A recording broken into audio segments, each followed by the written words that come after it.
as IT wing, we live in a very important time.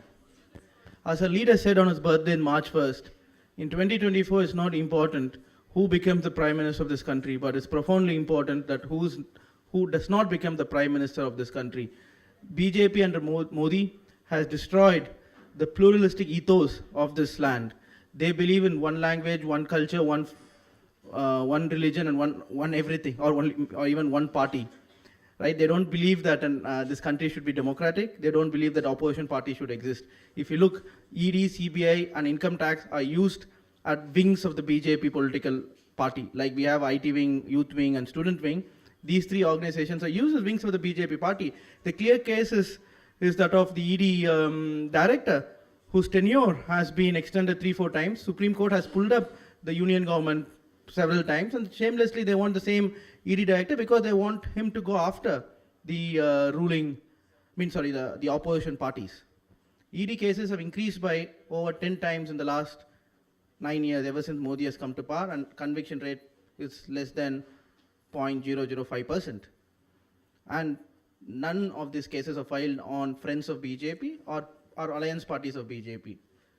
If you look, 95% of the ED cases are filed on opposition parties. So if BJP continues in 2024, definitely the country may not be a democratic country, and it will be the RSS version of India. That is why we want to kickstart here at a place which has Kalaignar and Anna, both of whom fought for federalism, for state rights, and for democracy, and for pluralism.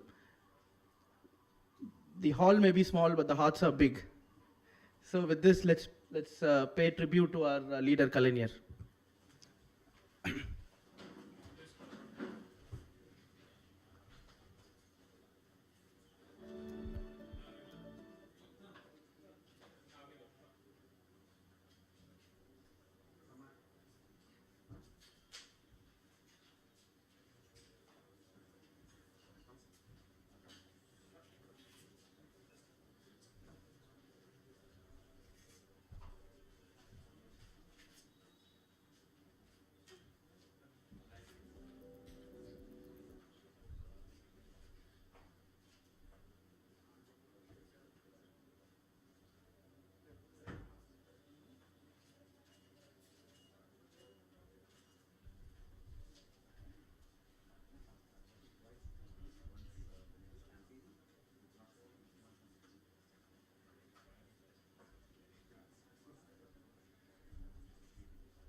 Good evening, India.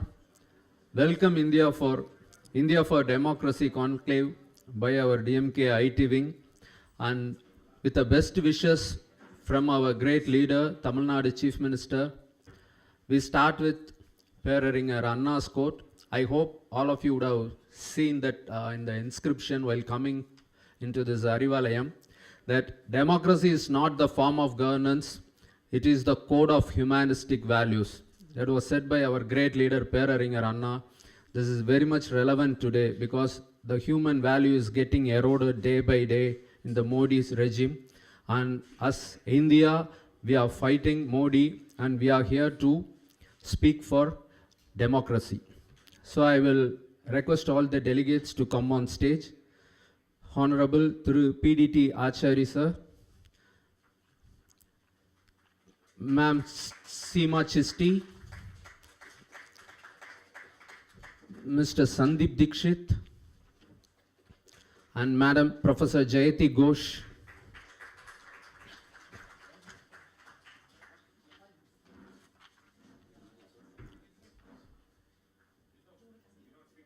Next, yeah.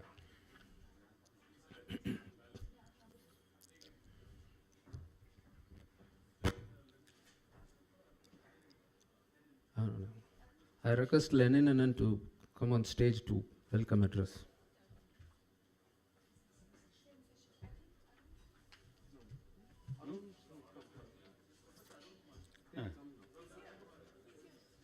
Oh, sorry. Extremely sorry. I request Professor Arun Kumar to come on stage. Sorry, sir.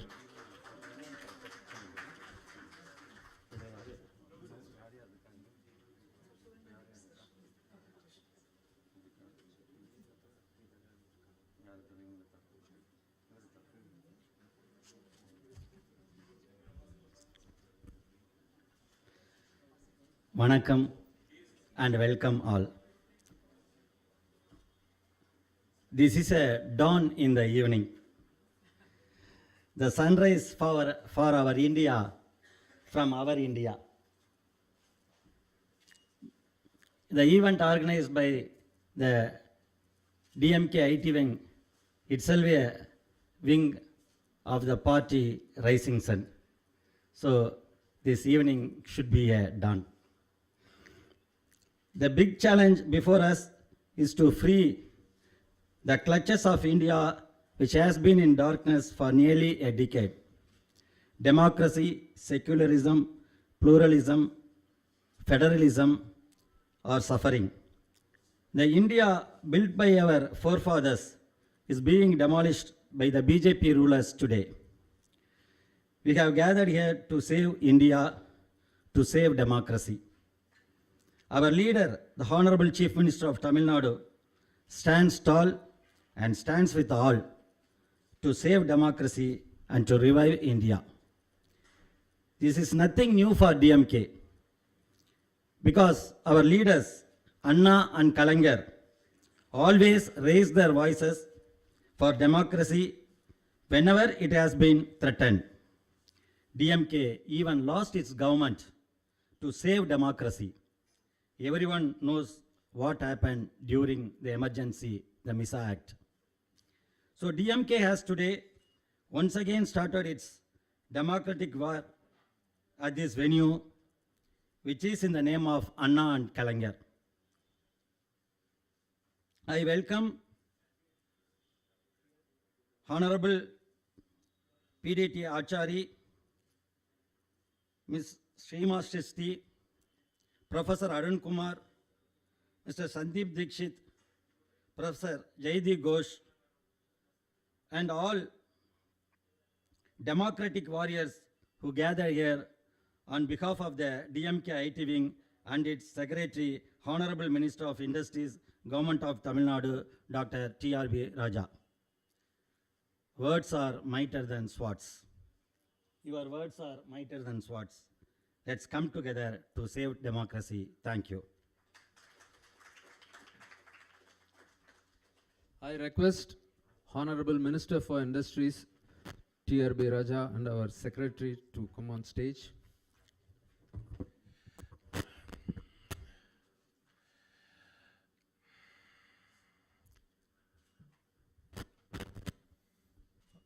Welcome and namaste. That's just to drive home the point that DMK is not against Hindi, it's only against it's against the imposition of Hindi. So we don't mind saying namaste. And most of us are good at it too. So. This is an amazing evening, and I'm sure this is going to be an extremely informative, thought-provoking evening, which in the decades to come, youngsters like you all over the universities that our forefathers envisioned and built to build a democracy, probably the greatest democracy on earth. Such youngsters will talk of this day when a regional party, which has no ambitions to sit and rule over Delhi, still takes up the sword needed, just that singular call to fight back, right? Just that in itself, I think, talks loads about the leadership character of our leader, my leader, your brother, your friend. He is son of this soil too. This is not about just Tamil Nadu. This is not about just UP. This is not about just any single state. We are bringing this fight to Delhi. This morning I tweeted, Dravidam is going to Delhi to meet the rest of India. And today when we say India, everybody knows which India we were all talking about. There's only one India that needs to be said. Whoever coined that, they did a fabulous job. And they've touched upon emotions all over India. And everybody is happy that this thing is happening. So I'm just going to add a few more words, and then I was supposed to just come and give the mementos and stuff, so I just want to honor them, honor the beautiful guests that we have today. But I couldn't help myself. I had to say this, and I have to say this not for just the people of Tamil Nadu. On behalf of all those who feel that our voices are ours, and nobody can say anything, nobody can. I think you should sit. We don't like to see women standing, especially. So, we would love to see you stand for elections, but so, that's part of Dravidam, that's part of democracy, that's what we all hear. And it's an amazing sight to see such glorious women sit, take stage today. So my leader, when he thought about all this, when he brought the fight, when he started the fight in many ways, Tamil Nadu was the last frontier, right? Tamil Nadu was the last frontier. It was Periyar's study, his walking stick that lay there, which protected the saffron surge coming down south. We stood there strong, probably with our, I could also say, with our brethren in Kerala. The south remained, and we want India to remain too. This is what this fight is all about. We're bringing the fight to Delhi, and this space, like my brother Dharni also said, the space might be small, but our hearts are big. The space might be small, but the thoughts are big. This space might be small, the space that we are trying to save, India, and the meaning of India, that's huge. And I think we should shed every bit of our blood to save this great nation that was saved by amazing, amazing people who are not there with us anymore. IT Wing to do his job. I'm also here to ask all of you here to chip in and probably join the DMK IT Wing also. Because this fight is we are all fighting the same battle. We are all fighting the same war, right? It is all about one single thought. It's about what happens to India in 2024. And this fight that we have started here is, I'm sure, is going to deliver huge results. I do have another speech to give at 6, so I don't want to empty all my preparations here. So I'm just going to leave this stage by saying one thing.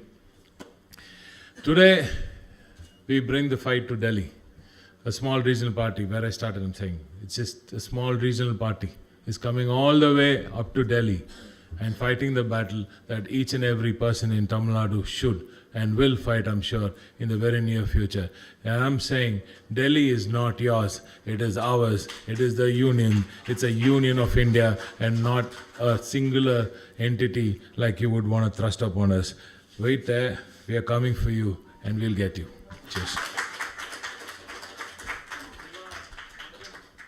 Thank you, Minnum Mannai Nayagan, our minister, for your vibrant address. And I request our Deputy Secretary, Isai, to come on stage to honor our delegate through PD.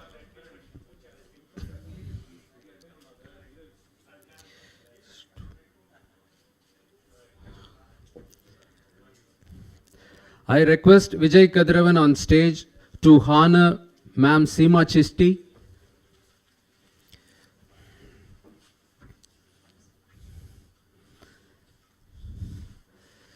Secretary is giving the memento.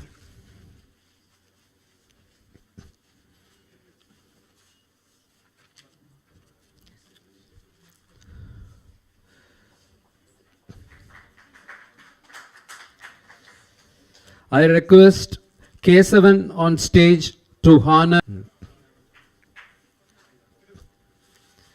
So, thank you.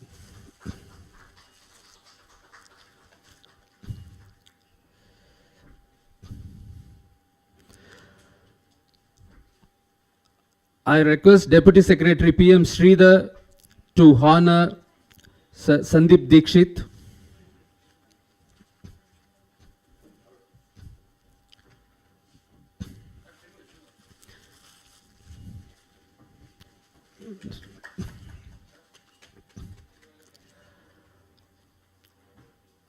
I request Pasa Prabhu to honor Professor Jayati Ghosh.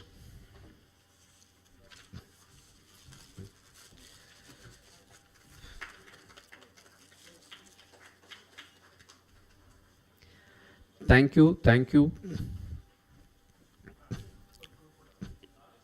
Group photo.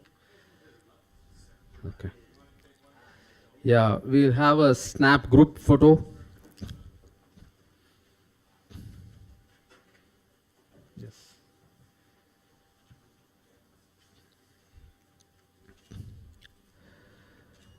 These are the icons and eminent personalities for India against the dictator Modi.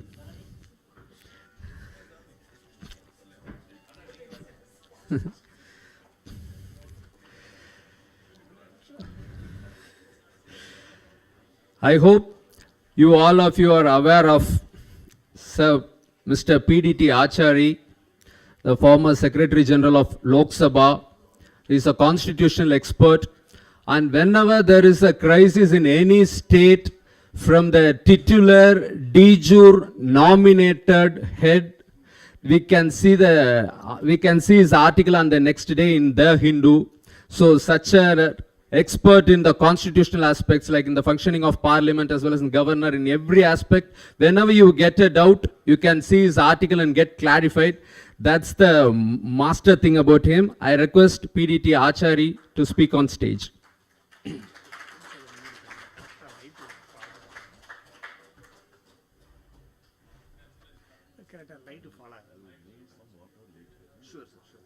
Keep the bottle, small bottle or something here. No, no. Oh. It was actually set for him. The tallest person here. Yeah. Distinguished personalities sitting on the dais, Honorable Minister, and friends. At the outset, may I thank the organizers of this conclave, the IT cell of the DMK, IT wing of the DMK. Such a wonderful gathering here. And as you say that this gathering is perhaps the beginning of a campaign to save democracy. Well, it is well intentioned, and I wish you all success in this. Today, the topic that has been given to me to speak on is the position of the governor under the Indian Constitution. Now, the role of the governor, the powers of the governor, these are all matters which have been settled long back through a catena of decisions of the Supreme Court. So there is no ambiguity about the constitutional position of the governor, but unfortunately, certain things happened during the past few years, And all those things which have been settled already have been brought up again in a very disturbing way. The governors have become very active, super active in some states. And we must remember that these states are those which are ruled by the non-BJP parties, except Andhra Pradesh and Orissa. So, you know the significance. I don't have to say anything more on that. 1974, the Supreme Court gave the judgment on Shamsher Singh. And for the first time, the Supreme Court said that the governors are constitutional heads, which means they don't have any real executive power. And the real executive power in a state vests in the elected government, the Council of Ministers, headed by the Chief Minister. So that is the constitutional position which is sought to be questioned in a way by some of these governors, which is very disturbing in fact. And from Shamsher Singh's case to Nabam Rabia in 2016, all these cases, all these judgments have very unambiguously stated that the governor doesn't have any executive power which he can exercise independently. In fact, in the Constituent Assembly debates, if you go through that, you will find that Ambedkar had made it very clear that the governor doesn't have any executive power which he can exercise independently. So he has to act always on the aid and advice of the Council of Ministers. Although Article 154 says that the executive power of the state is vested in the governor, but some of the governors read only that part and forget the last part of that sentence. That is, he will exercise these powers in accordance with the provisions of the Constitution. And to understand that, you must go to Article 163. It says that the governor shall act on the aid and advice of the Council of Ministers. So the picture is very clear. Constitution is very clear. The Supreme Court was very clear when it pronounced these judgments on a number of occasions that the governors don't have any kind of executive power. They have to always act on the aid and advice of the Council of Ministers. But unfortunately, certain things happened in some of the states, for example, Kerala, or even before that, perhaps in Maharashtra, Kerala, and then Tamil Nadu, and West Bengal, and all that, in all these states, certain things have happened where the governors gave an impression that they are running a parallel government. This is something, which was actually specifically mentioned in the Shamsher Singh's case. It was said that the governors cannot run a parallel administration. They are not supposed to do that. Governors can, of course, counsel the ministry, advise them, caution them if something has gone wrong. The governor can say, look, this perhaps is a wrong path which you have chosen. All that. But after that, stay back. Let the government do whatever it wants to do. Because after all, the Council of Ministers headed by the Chief Minister, they are the people who are responsible to the legislature and also responsible to the people. So whatever action they take, whether it is right or wrong, they will be answerable and they will face the consequences, not the governor. Governor is, in any case, not responsible for whatever he does. He signs. He is not personally responsible for anything. That is the position. But then, why they have acted the way they did involves a lot of politics. Now here I must tell you that I do not want to discuss politics. I'm leaving it for others. Normally I don't do that. I will speak about the constitutional aspects of these things. I confine myself to that. Not that I don't know politics, but As a matter of strategy, you know, I stay away from discussing politics. So let me make that very clear. Now,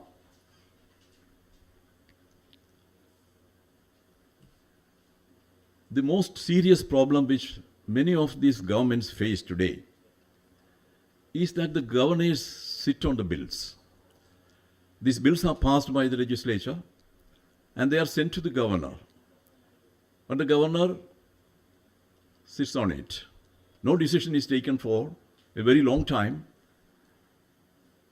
And the government is unable to do anything. They do not know what to do. But the governor keeps quiet.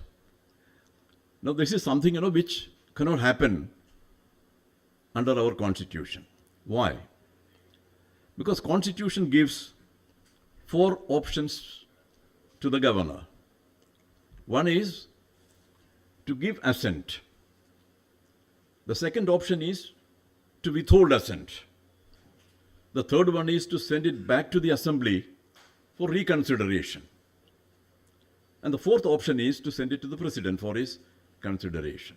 These are the 4 options given to a governor by the Constitution of India.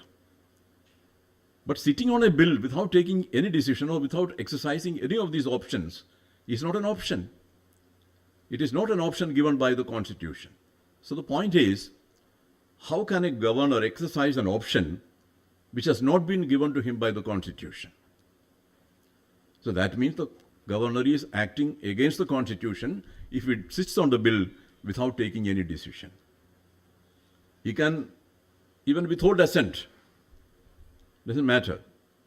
But you know, the point is that if he sends it back to the assembly, and then the assembly passes it in the same way in which it was passed earlier, then the governor will have no option but to give assent. That is why you shouldn't do that.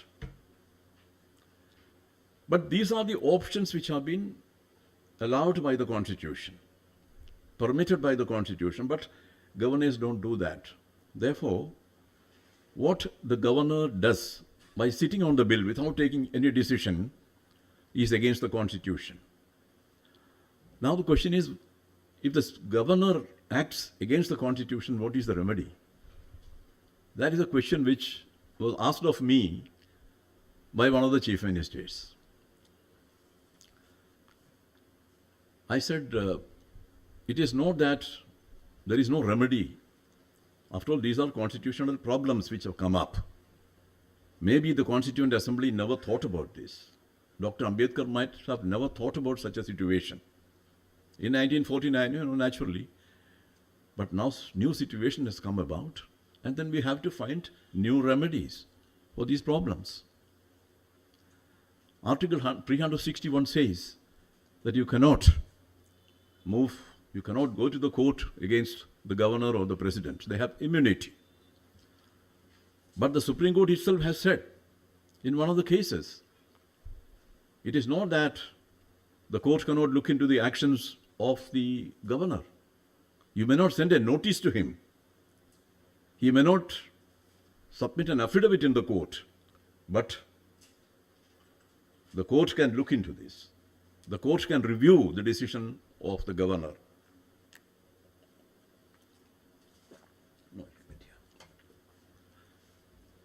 That is the point. So if the governor creates a constitutional crisis, then there must be a solution available. You know, Article 355. Article 355 says 2 things. One is that it is the duty of the union government to protect a state from external aggression and internal disturbance.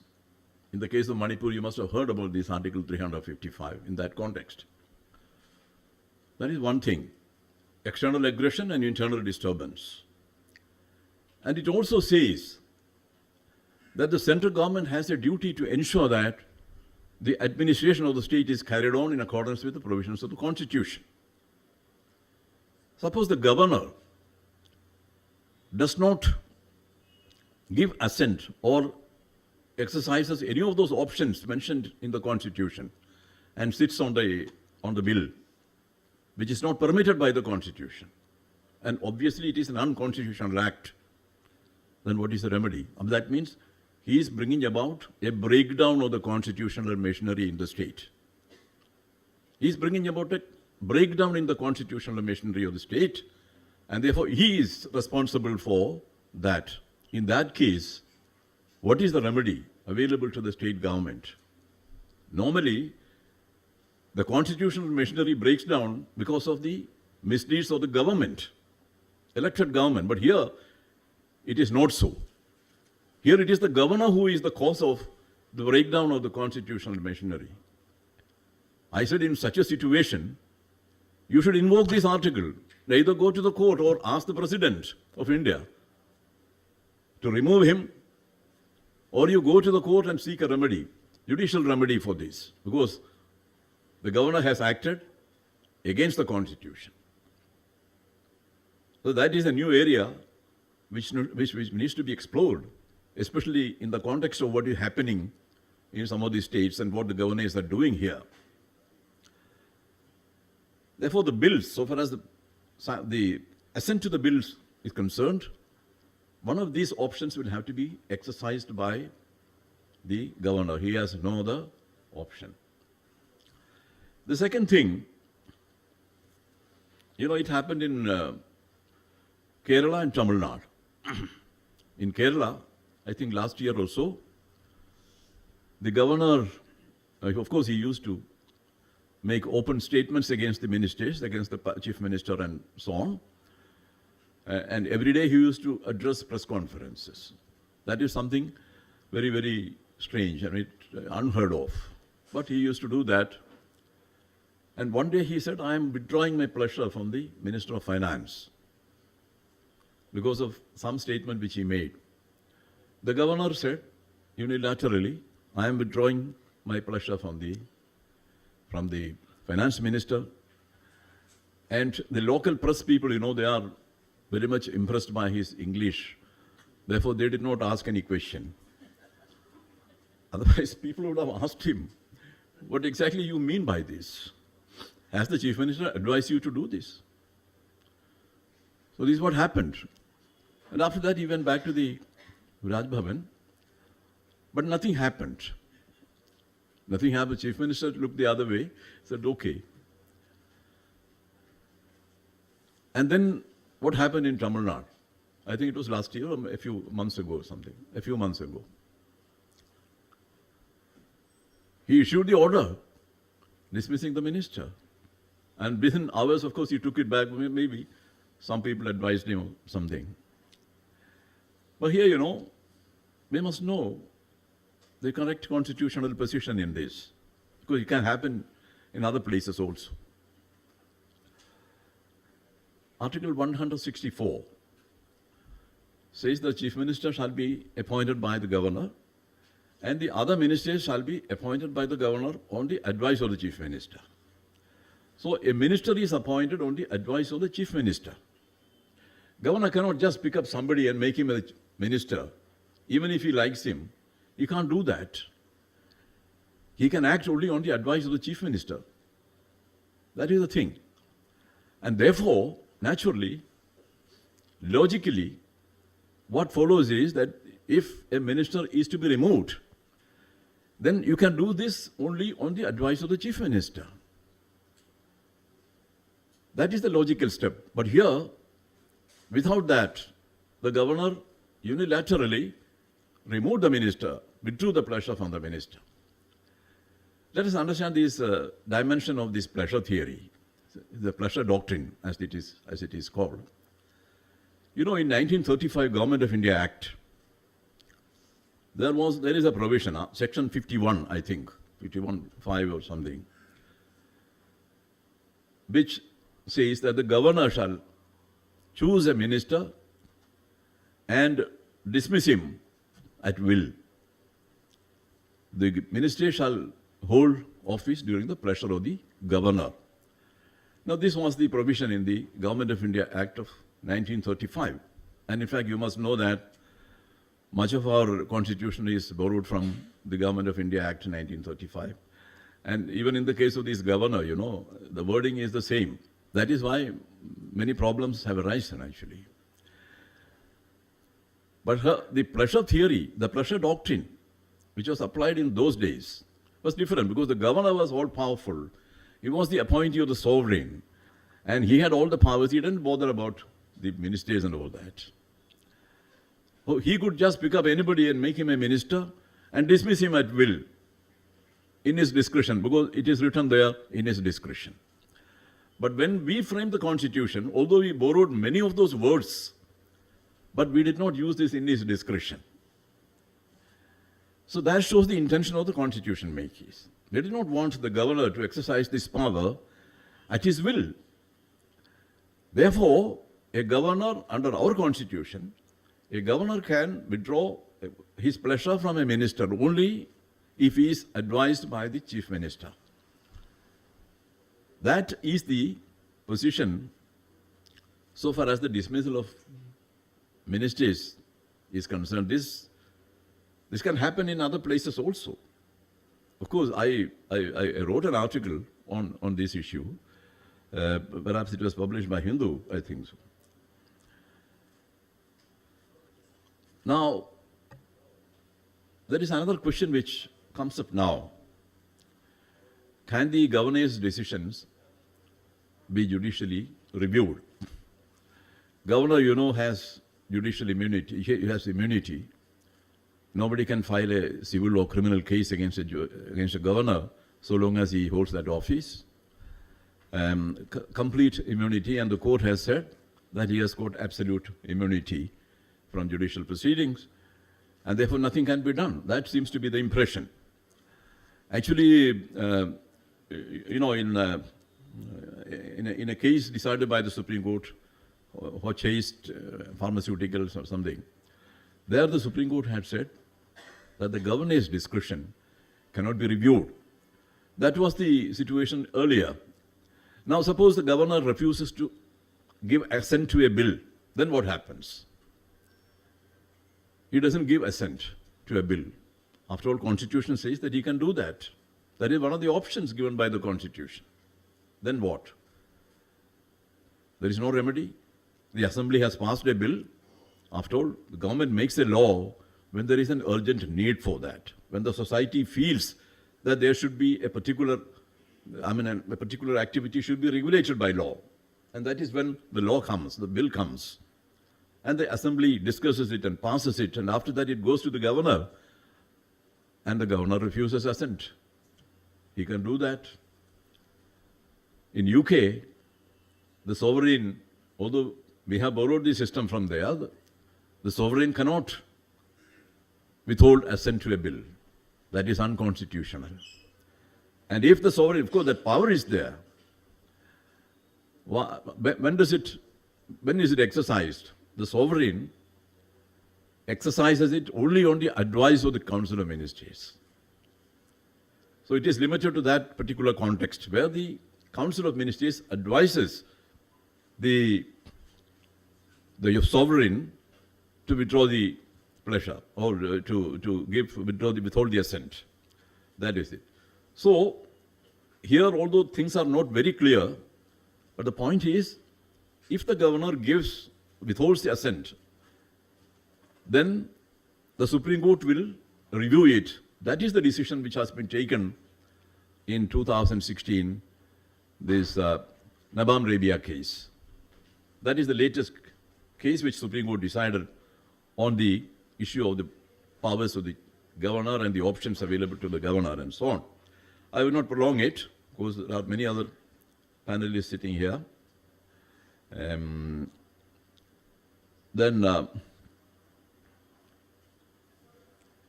I have dealt with that constitutional breakdown of the constitutional machinery and all that. So, finally, I would end this by saying that there are serious constitutional problems which arise because of the way in which some of the governors are acting in some of the states, and there should be a constitutional remedy for that. Of course, political remedy has to be there, but otherwise, constitutional remedy has to be there, and there are constitutional remedies available under the Constitution of India, and therefore people need not be disappointed on that score.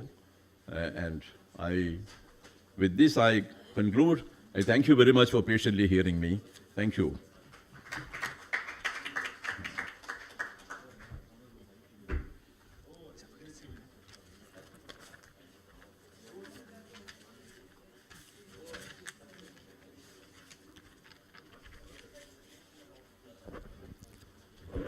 I welcome Thiru Jawahar Sirkar to come on stage.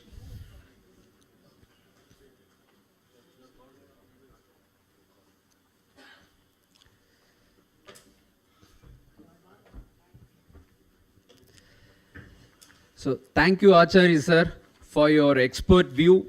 And as our constitution says, the governor shall act on the aid and advice of the Council of Ministers, whereas in the Modi government, ED is acting on the aid and advice of Prime Minister. So that's the case.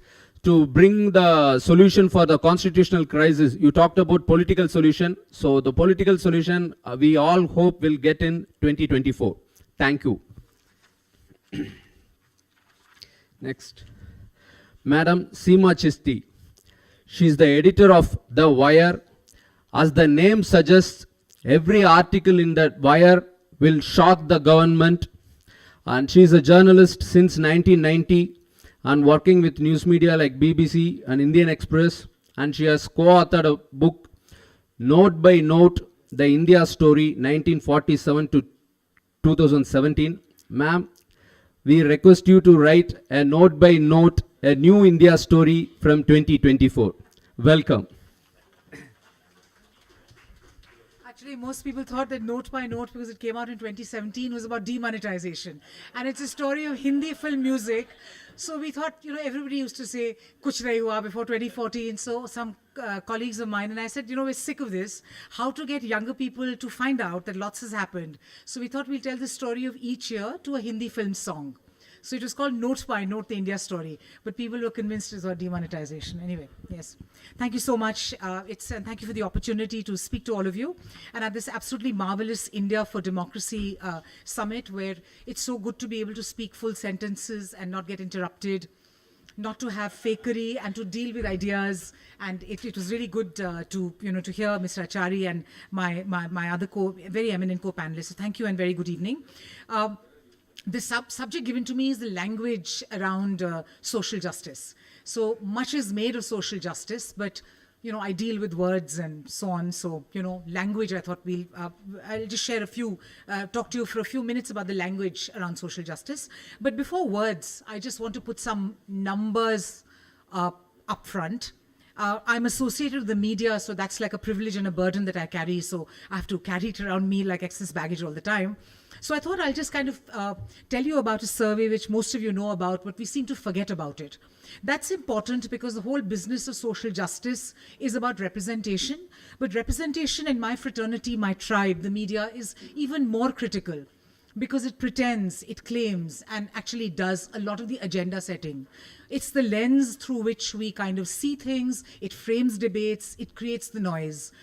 Any sort of model going for work, an MP going for work, or a carpenter going for work has no time to go beyond headlines and, do this whole political economy of the news and all. They just look at headlines and that forms their worldview. So journalists are very important in how they set the story.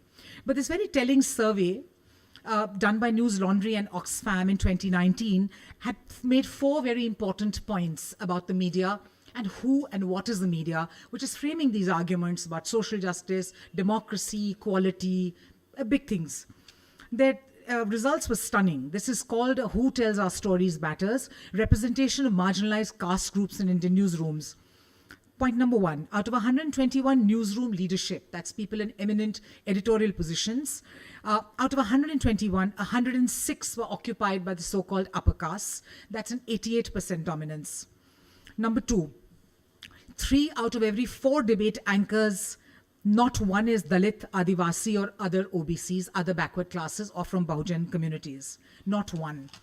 Number 3, Only 5% of all articles in English newspapers were written by Dalits or Adivasis. Hindi papers apparently did slightly better at 10%. 72% of bylined articles on news websites were written by people from, again, so-called upper caste.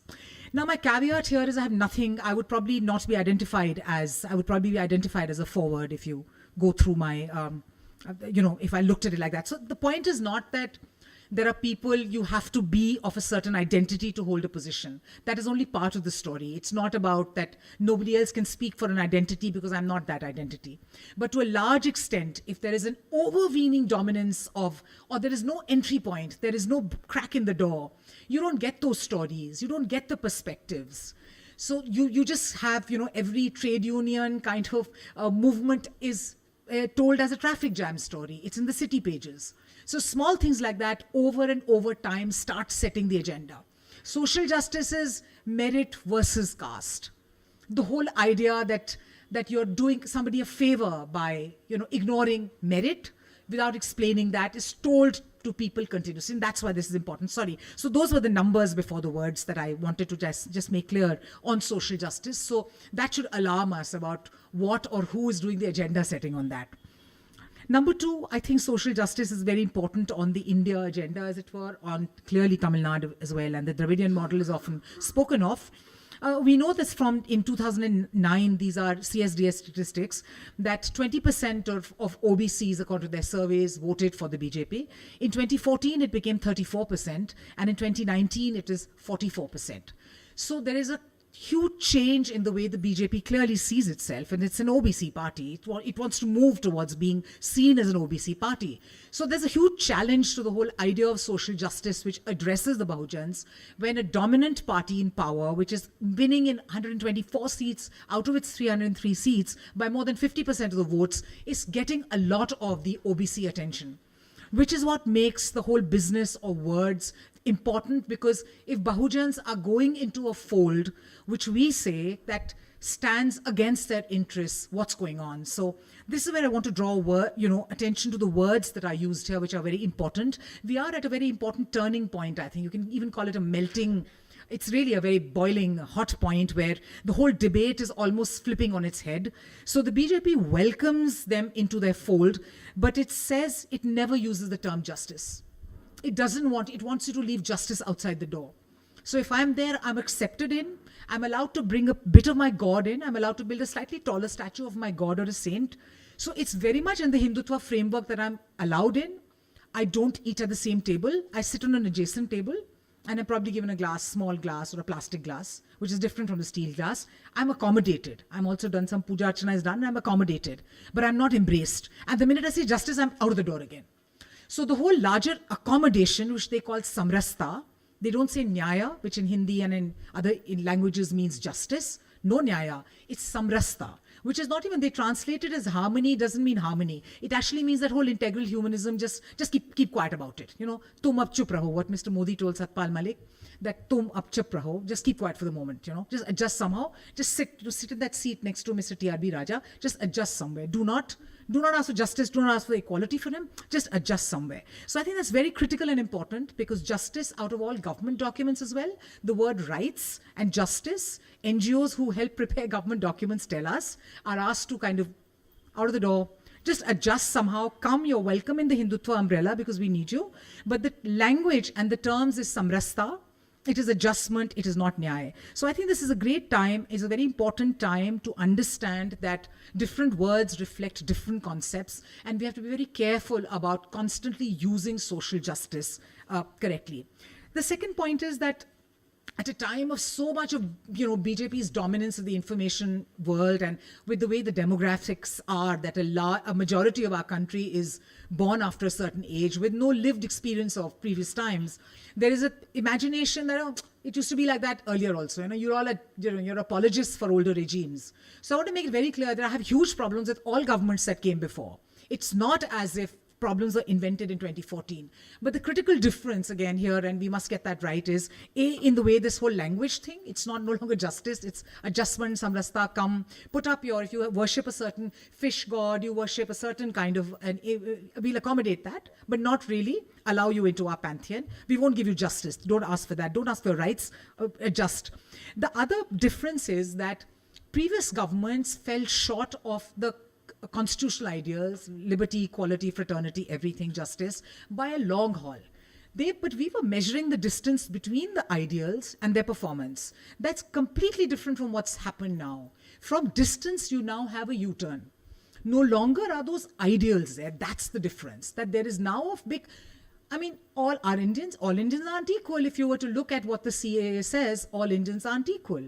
If you look into, this whole one nation, one everything, and, so the imposition of Hindi, whether it's language, religion, caste, a certain way of living, thinking, one nation, one police uniform, one nation, one idea, one nation, one person, one channel, one everything. Everybody has to leave the frame. Just me in the photo alone, everybody clear up. So I think it's very critical to remember that what's happened now is actually a moving away from the constitution ideals. So previous governments you can accuse them of hypocrisy, inadequacy, but they were still saying all Indians are equal. It doesn't matter which god you pray to, if you don't pray to a god, what color, religion, caste, gender. That has fundamentally changed, and that's the big shift. And we must watch that. And therefore, the language of social justice is important, and to continue to go on about it.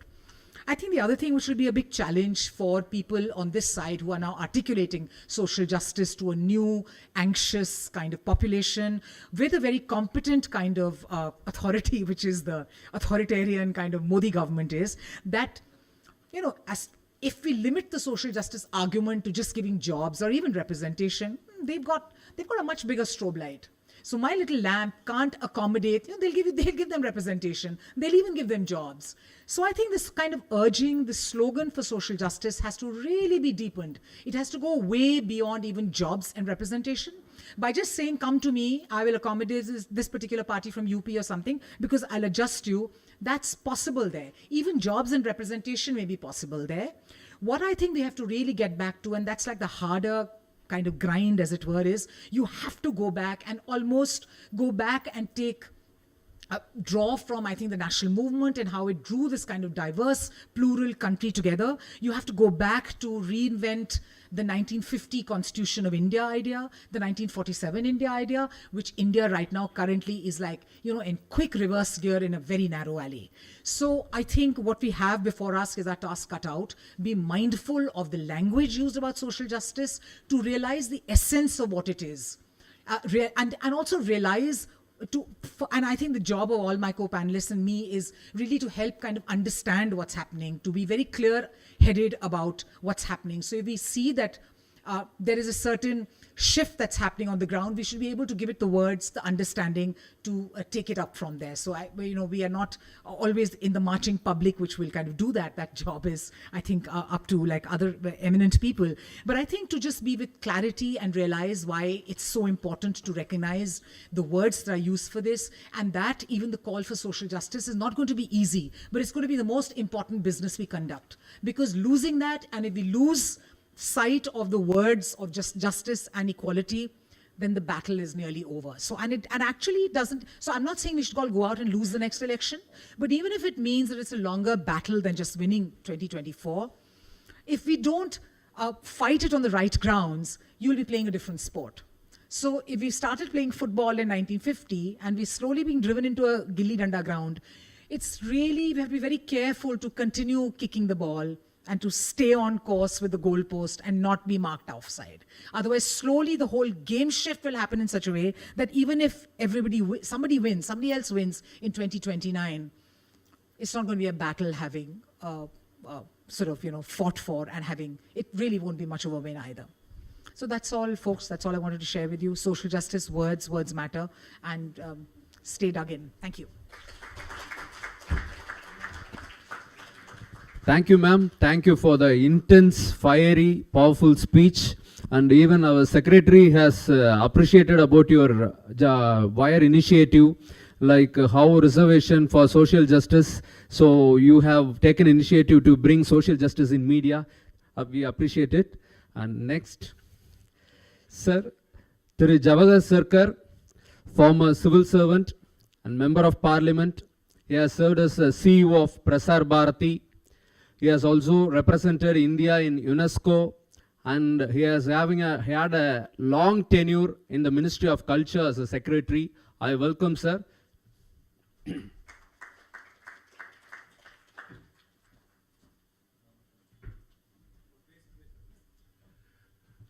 Thank you very much. Actually, I have barged into this session for the simple reason that the next session for which I was slotted is already, something has come up. And it's much more comfortable to be with people with depth. I have not said a single word about MPs. Huh? I've just said it's nice to be people with experience and depth. Okay, now I'm very impressed with this place and the crowd, and I really wish that you take the initiative to keep this theme alive, because much of our future will depend on the empowerment of those who have been disempowered for centuries.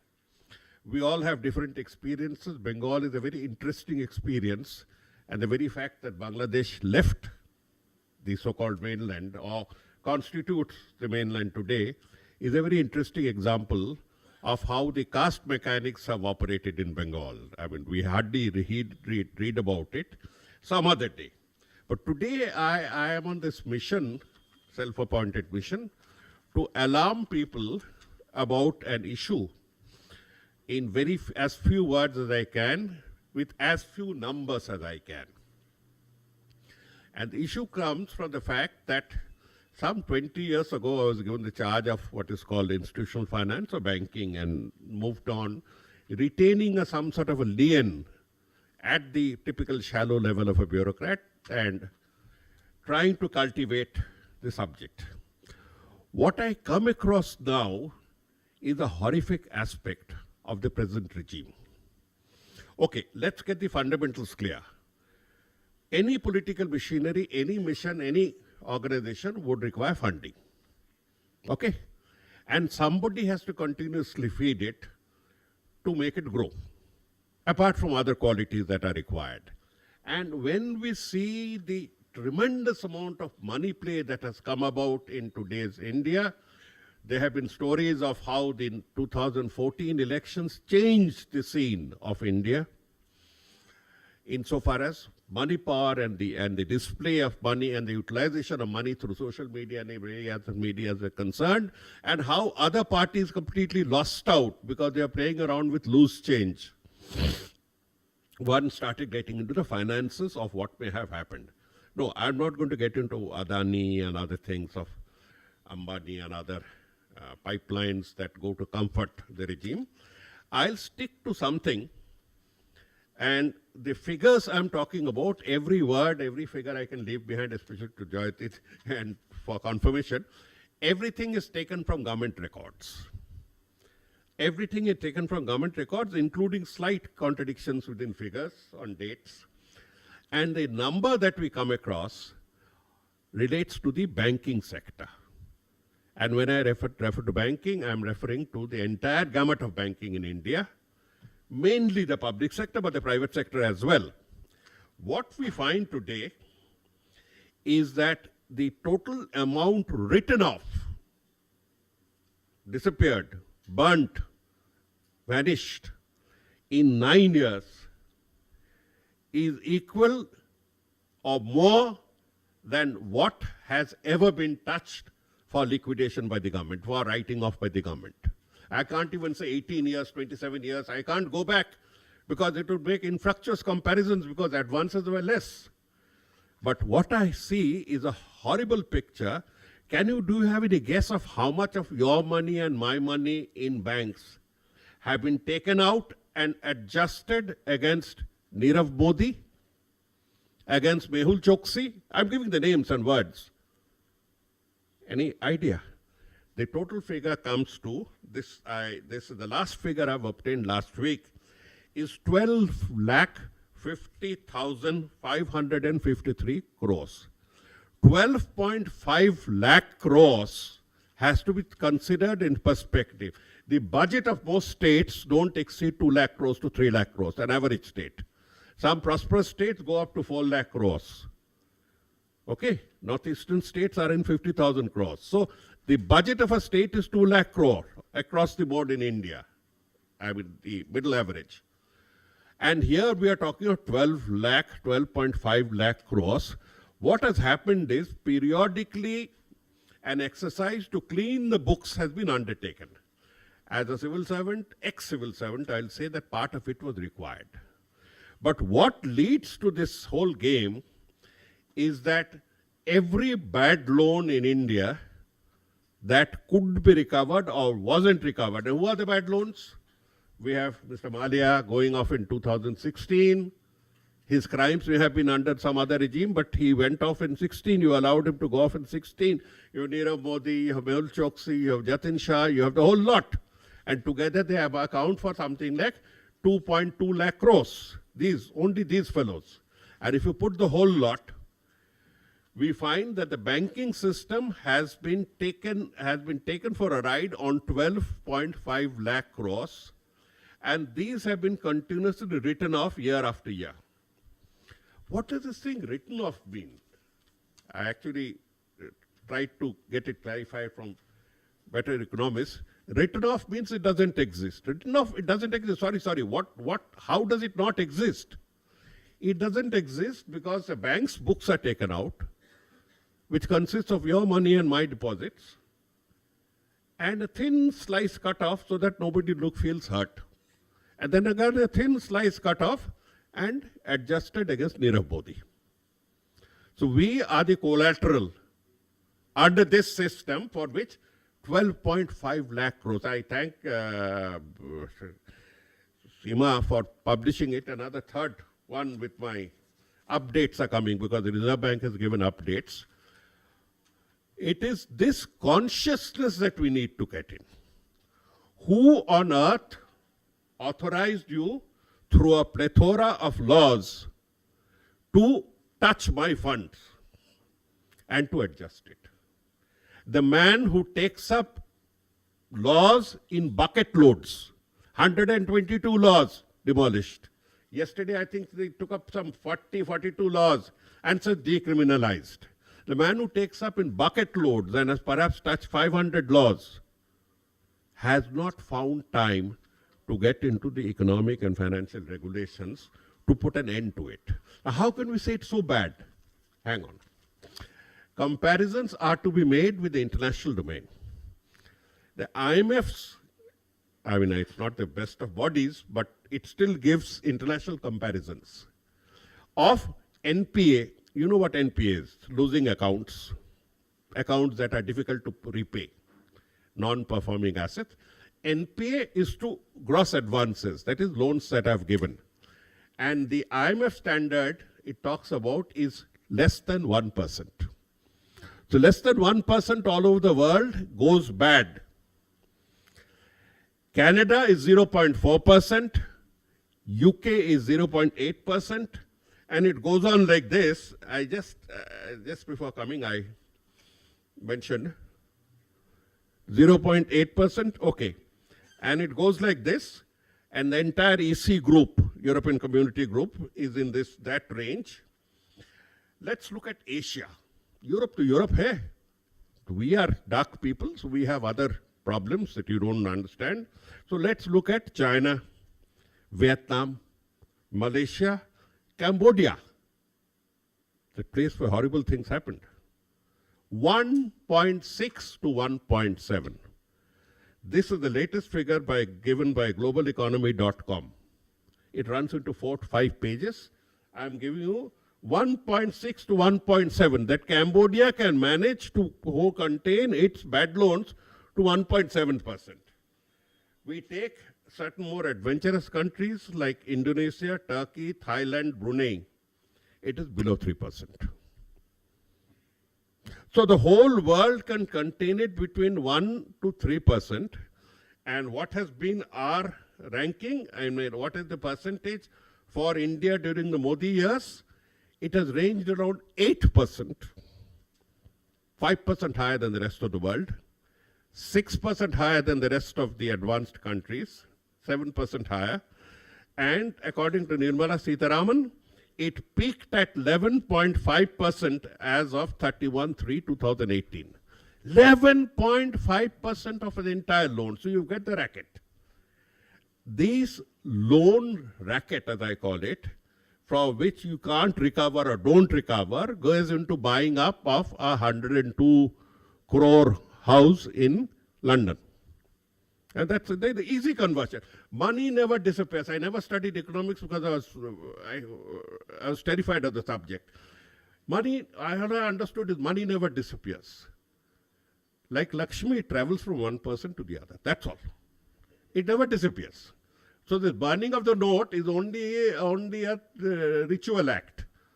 A paper is burned and it goes into somebody else's pocket. So the entire scooping up of our finances, because ultimately this adjustment is against bank deposits and bank margins.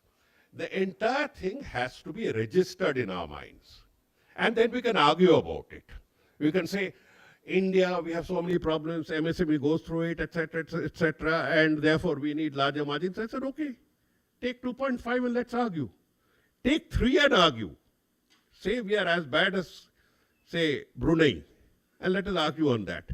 When you are doing 11.5, 12.5, okay, last point, how much was it during the bad regime where rockstar CAG came out with disastrous reports week after week? Last time I met him, he looked so overfed with benefits given by this regime for the last 9 years. That is just rotary. This is my colleague, but never mind. A very intelligent colleague.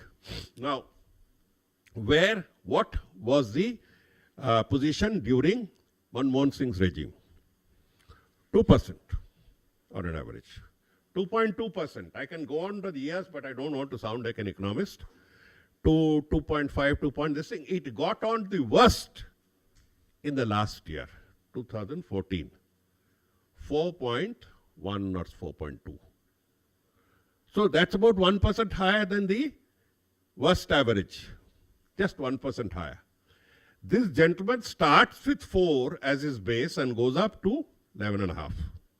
Now he is stabilized to about 4.5, but the Reserve Bank's report says that September 2013 it will cross 9. The public sector bank part will cross 9, therefore the weighted average will come to around 7 or 8. The point is not with this figure. The point is the principle of quietly adjusting the Nirav Modi against my bank deposit. That's all I have to say. That source of empowerment that he has grabbed onto himself is something that we need to question. And none of the standard laws and regulations that she and her MOS keep quoting, standard sentences supplied by deputy secretaries and my former colleagues. We have those standard ones that you give it, pass it on, and then say that this is a purgative operation that is essential for maintaining the health of the body, etc., etc. Like, yes, Minister, none of these will do. It is only to spread the consciousness that have come to you. If you have caught on to 5% of what I am saying, my task is over. That your money and my money kept in the banks are taken out for adjustment against the lavish, against the embezzlements by the bigwigs. That's all. Thank you. Thank you for the thought-provoking speech, sir. Sir, you talked about NPA, but I think NDA has become the NP of India. I think India has to open a new account. I invite our Secretary and Minister of Industry on stage, and I request Lenin Anna to be on stage to honor Jawahar Sarkar, sir.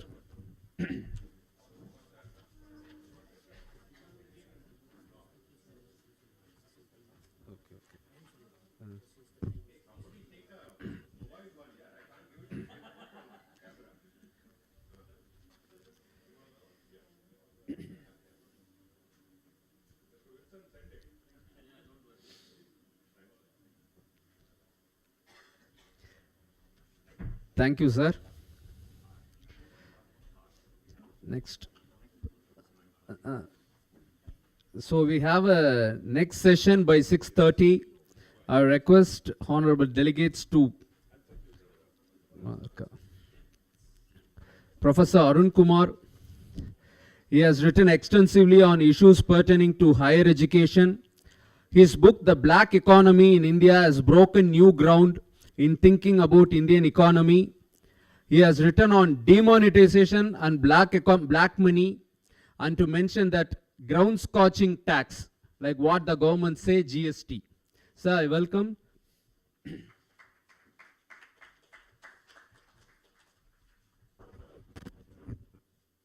Thank you for inviting me in your midst. Okay. You know, I was asked to talk about inequality and various other such economic issues.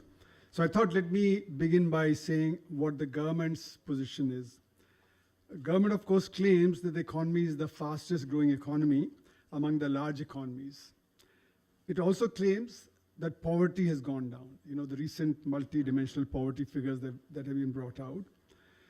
And says that all this improvement has come in spite of the pandemic, in spite of the Ukraine war. So it claims that, you know, their policies have been very good. It also claims that the United Nations has come out with a report supporting them. The IMF has come out with reports saying that the rate of growth is 6%, 7%, and so on and so forth. The question is, what is the reality? This is what the government claims. And it says that we have international backing, international support for this. We need to really analyze it to see where the reality lies. Now, in India, as we know, that there's an economic divide. And the problem, therefore, comes in terms of the data that the government puts out. There is the unorganized sector, which is very large in terms of employment, 94%, and the organized sector, which employs 6%. The unorganized sector produces 45% of the output, organized sector produces 55%. Now, it's this divide that is what the problem is. Because of this divide, what's happened is during demonetization, then the implementation of GST, then the NBFC crisis, and then the lockdown, it's the unorganized sector that declined unambiguously. It got hit very hard.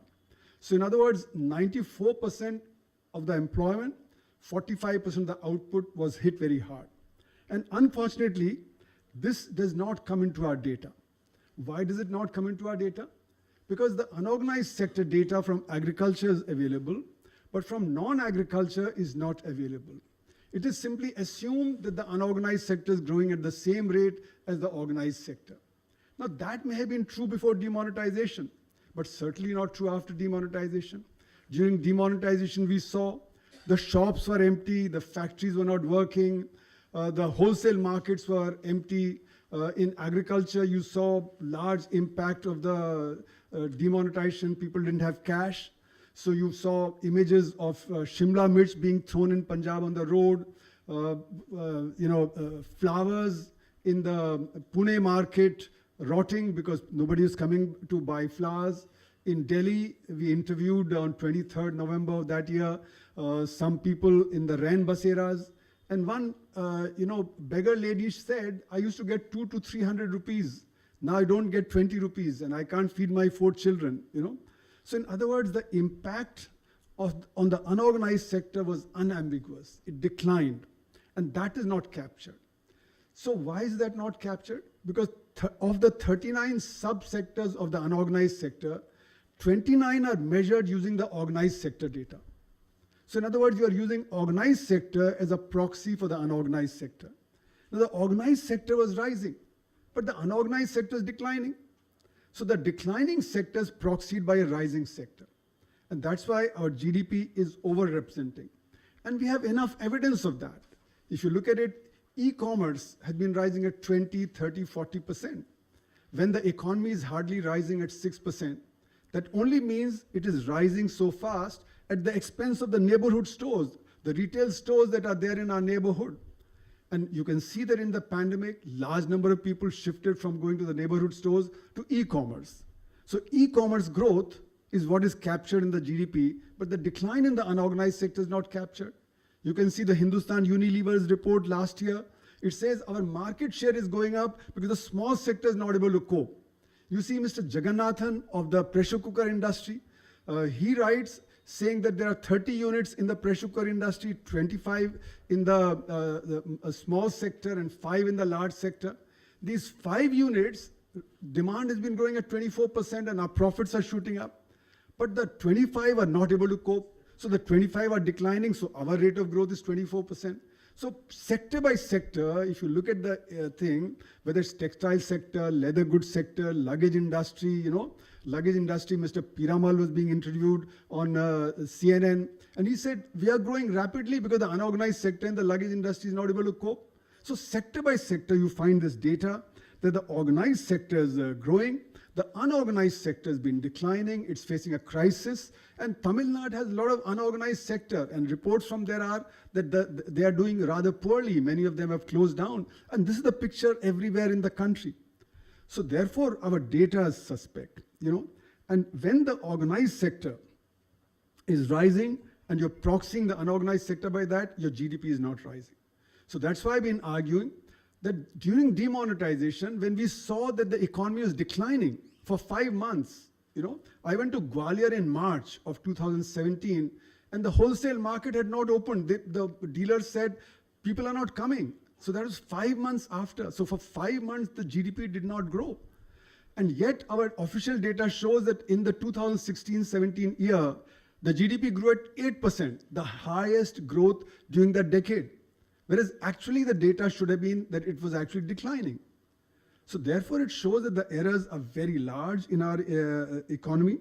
You can also see in 2021-22 RBI data for 2,700 companies, the sample of 2,700 that they use, that shows 41% increase in output, in the value of output. Okay, when the economy is not growing, if they are growing at 41%, the other sector must have been declining. And when the organized sector rises and the unorganized sector declines, because the organized sector is the one that only employs 6%, the unorganized sector employs 94%, unemployment becomes a problem. So unemployment begins to be a problem. Now this problem was coming up even before the pandemic came. The official data itself showed that from 2017-18 Q4, the rate of growth officially was 8%, and just before the pandemic it had dropped to 3.3%. Okay, so even the official rate of growth was declining. If you could include in that a decline of 10% in the unorganized sector, then even before the pandemic came, the rate of growth had turned negative. So we were already in a recession before the pandemic came, and of course during the recession there's a pandemic. And post the pandemic, you can see it's the organized sector that's rising. The stock market rise reflects the rise in the profitability of the organized sector. So it's not the unorganized sector that is rising. So in other words, the rate of growth of the economy has not been 6 to 7% as the government claims. It's between 0 to 2.5% that it has been growing. So therefore, the claim that we have moved from 10th largest economy to the 5th largest economy is not correct. In my judgment, we are still probably the 8th or the 9th largest economy. Therefore, to say that now we are the 5th largest economy in the world and we'll become a 3rd largest economy of the world by 2029, on what basis can we say? Because our rate of growth clearly is more around 1 or 2% at this point of time, or even negative given the decline in the unorganized sector. So this claim of the government is not quite correct. Now, if that claim is not correct, then what implication does it have for employment? Because it's in the unorganized sector that the bulk of the people are, and if the unorganized sector is not rising, it's declining. So we have produced a report on employment and unemployment, which was released in October 11th last year, in which we showed that 320 million Indians have some kind of proper job, but 280 million Indians don't have a proper job. And we argued that there are 4 kinds of unemployment that are there in the Indian economy. First are those who are in the labor force, but they are not able to find a job. Okay, that's about 8% or thereabouts. Okay, then you have disguised unemployment in agriculture, those who go to the field but don't have work. So they don't have proper work, they don't have any income from that. Then you have the underemployed, because if you look at the data, our data says if you get 1 hour of work in the week, you are employed. But can you sustain your family with 1 hour of work? Indeed not. So underemployed. There are a large number of underemployed. And then those who've given up looking for work, our labor force participation rate is about 45%, whereas in comparable other countries like Brazil, China, and the US, it's 65%. That means 20% less are working in India. And that comes to 19 crores. So therefore, the total who don't have proper work is 270 million Indians. Now, in that case, what happens is that 320 million have to support 1.4 billion. That means each individual who's got a proper work has to support 4 people. And that's why even if your wage is higher, you have to support many people, and therefore family poverty is large. If these 270 million also had work, then each person would support one other person and the family poverty would come down. So therefore, employment generation is very critical. And employment generation will only take place if we boost the unorganized sectors. It's the unorganized sector where, if you look at the data, there are 6,000 large units, 6 lakh small and medium units, and 6 crore micro units. So there's a factor of 100 between each. And we talk mostly about these 6,000 large units and medium units, but we don't talk about the small and the unorganized sector, the micro units. It's the micro units where 97.5% of the employment of the MSME comes from the micro units. And the micro units are closing down, they're in trouble, and that's why unemployment is very large. So in other words, we have to support the micro units, we have to cooperativize them and boost them so that they can begin to provide a lot of employment. Now, if you look at the incomes of these people in the unorganized sector, the e-Shram portal was set up because the Supreme Court scolded the government, and the e-Shram portal was set up. What does the data in the e-Shram portal tell us? 28 crore people were registered up to November, as the Prime Minister himself said last week. Of the 28 crore, 94% said we are earning less than 10,000 rupees per month. So you can imagine the level at which people are working, these 10,000 rupees of income, and they have to support 4 people. So family poverty is going to be clearly very high. And what's the World Bank poverty line? The World Bank poverty line is now $2.15 per person per day. That translates for a family of 5 to 26,500 rupees per month per family. And the individuals are earning around 10,000. Now that's in PPP terms. You can deflate it, etc. But still, most of the unorganized sector would be close to the poverty line. So this argument that we've reduced poverty greatly is also not correct. So the government is pursuing a twin strategy. On the one hand, the Chaebol model of South Korea, that we promote the large, the Tatas, the Adanis, the Ambanis, give them all kinds of assets, whether it be infrastructure and so on and so forth. And when you give them all these assets, okay, they become rich, and that's why the number of billionaires is rising. But on the other hand, keep the poor poor and make them labhartis. Give them some, gas, cylinders, this, that, and the other. And then at the time of election, say that we have given you so much. But the question is, how much have we been giving these people? My estimate is that since the time of demonetization, the unorganized sector has been losing about 10 to 12 lakh crores per annum. What they get as labharti is only 3 lakh crores per annum. So in other words, the loss to the poor is roughly of the order of 75 lakh crores in the last 7 years, whereas the gain they've made is 21 lakh crores. But 20 lakh crores is in hand, 75 lakh crores is hypothetical, and therefore people look at what they're getting immediately. But this is something that the opposition should make clear to the public, that what they're getting is peanuts compared to what they're losing as a result of government policies.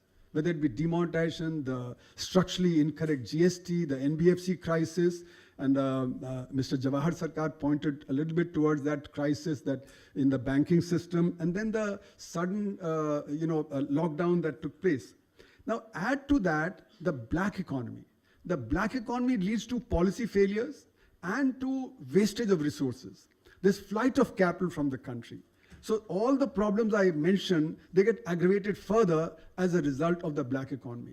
As a result of the black economy, I've shown that India has been losing 5% of the rate of growth of the economy. So India could have been a much larger economy. And this government says that we have been trying to tackle the black economy, but as the data from GST collections and the recent data of how much GST evasion is there, the daily cases that you see, the black income generation continues. So in other words, the crisis that is there has been continuing. Now, there are other issues that could be flagged, but time being short, I would not go into the problems of the new technology, the artificial intelligence, the job losses that are likely to take place in the coming years, the problems of education and R&D. Those are all problems that we need to look at. But the black income generation, if it had been tackled, the tax GDP ratio should have gone up. The tax GDP ratio has remained roughly around 16 to 17%. It has not gone up. Direct tax to GDP ratio has remained around 5.5%, 6%, whereas if the black economy had been tackled, it should have gone up to about 11, 12%. So in other words, the black economy has not been tackled in spite of everything that the government says. So to conclude, our GDP and poverty data is incorrect, and I think the opposition needs to highlight that very severely, that these data that the government is putting out is not correct. The unorganized sector is unambiguously losing, and that's 94%. That needs to be brought out very clearly. Then growth has been highly skewed. The top has been rising, but the bottom has been falling off. This is very important to say. Then the economy is not short of resources. They're wasted. The resources are wasted. So you can spend a lot more on education, health, and other such things for the poor, but that's not being done. We need to generate jobs for these 280 million who don't have proper work. And if you give them 30% of the per capita income, that would cost you 5% of the GDP, but the GDP would go up 16%. In other words, full employment can be self-financing if it is properly done. So employment has to be focused on. So in other words, farmers, workers, and youth, that grouping, that has to be taken on hold, and the campaigning should be done along with them. So this new alliance, needs a new consciousness, and the opposition needs to build that consciousness. Thank you very much for your patience. Thank you, sir. Thank you for enlightening us with the various data. So the Modi government is really afraid of those data. That's why they have preventing agencies to publishing data on various factors like unemployment, which was criticized by today's Hindu's editorial. Thank you very much. And Sandeep Dikshit, the real son of the soil, a social democrat, former member of parliament, is going to speak on the Modi and RSS syndrome, dictatorship of the majority.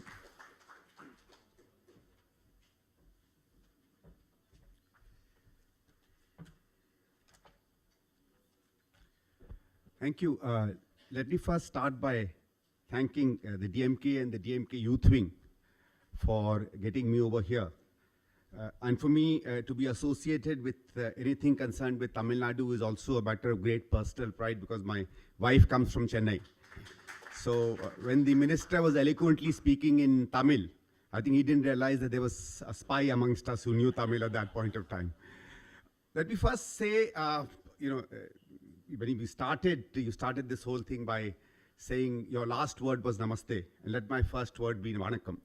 So, and the reason I'm saying this, I think you in some senses mentioned the word Hindi, right? And the great debates and the controversies that took place because of Hindi, and in many senses, Tamil Nadu kind of kick-started this whole debate. And the party you belong to, which at one point, in many senses, dethroned us from Tamil Nadu, and now we are comrades in arms. But I think it was significant, right? I think it was significant what happened. And I think probably India owes a lot to what the DMK did on the issue of Hindi. Because if you had not done that, majoritarianism would have hit us far before it hit us 60 or 70 years later. It was not an issue of Hindi or any language at that point of time. I think it was an issue of what made us Indians. And we were Indians because we were born here.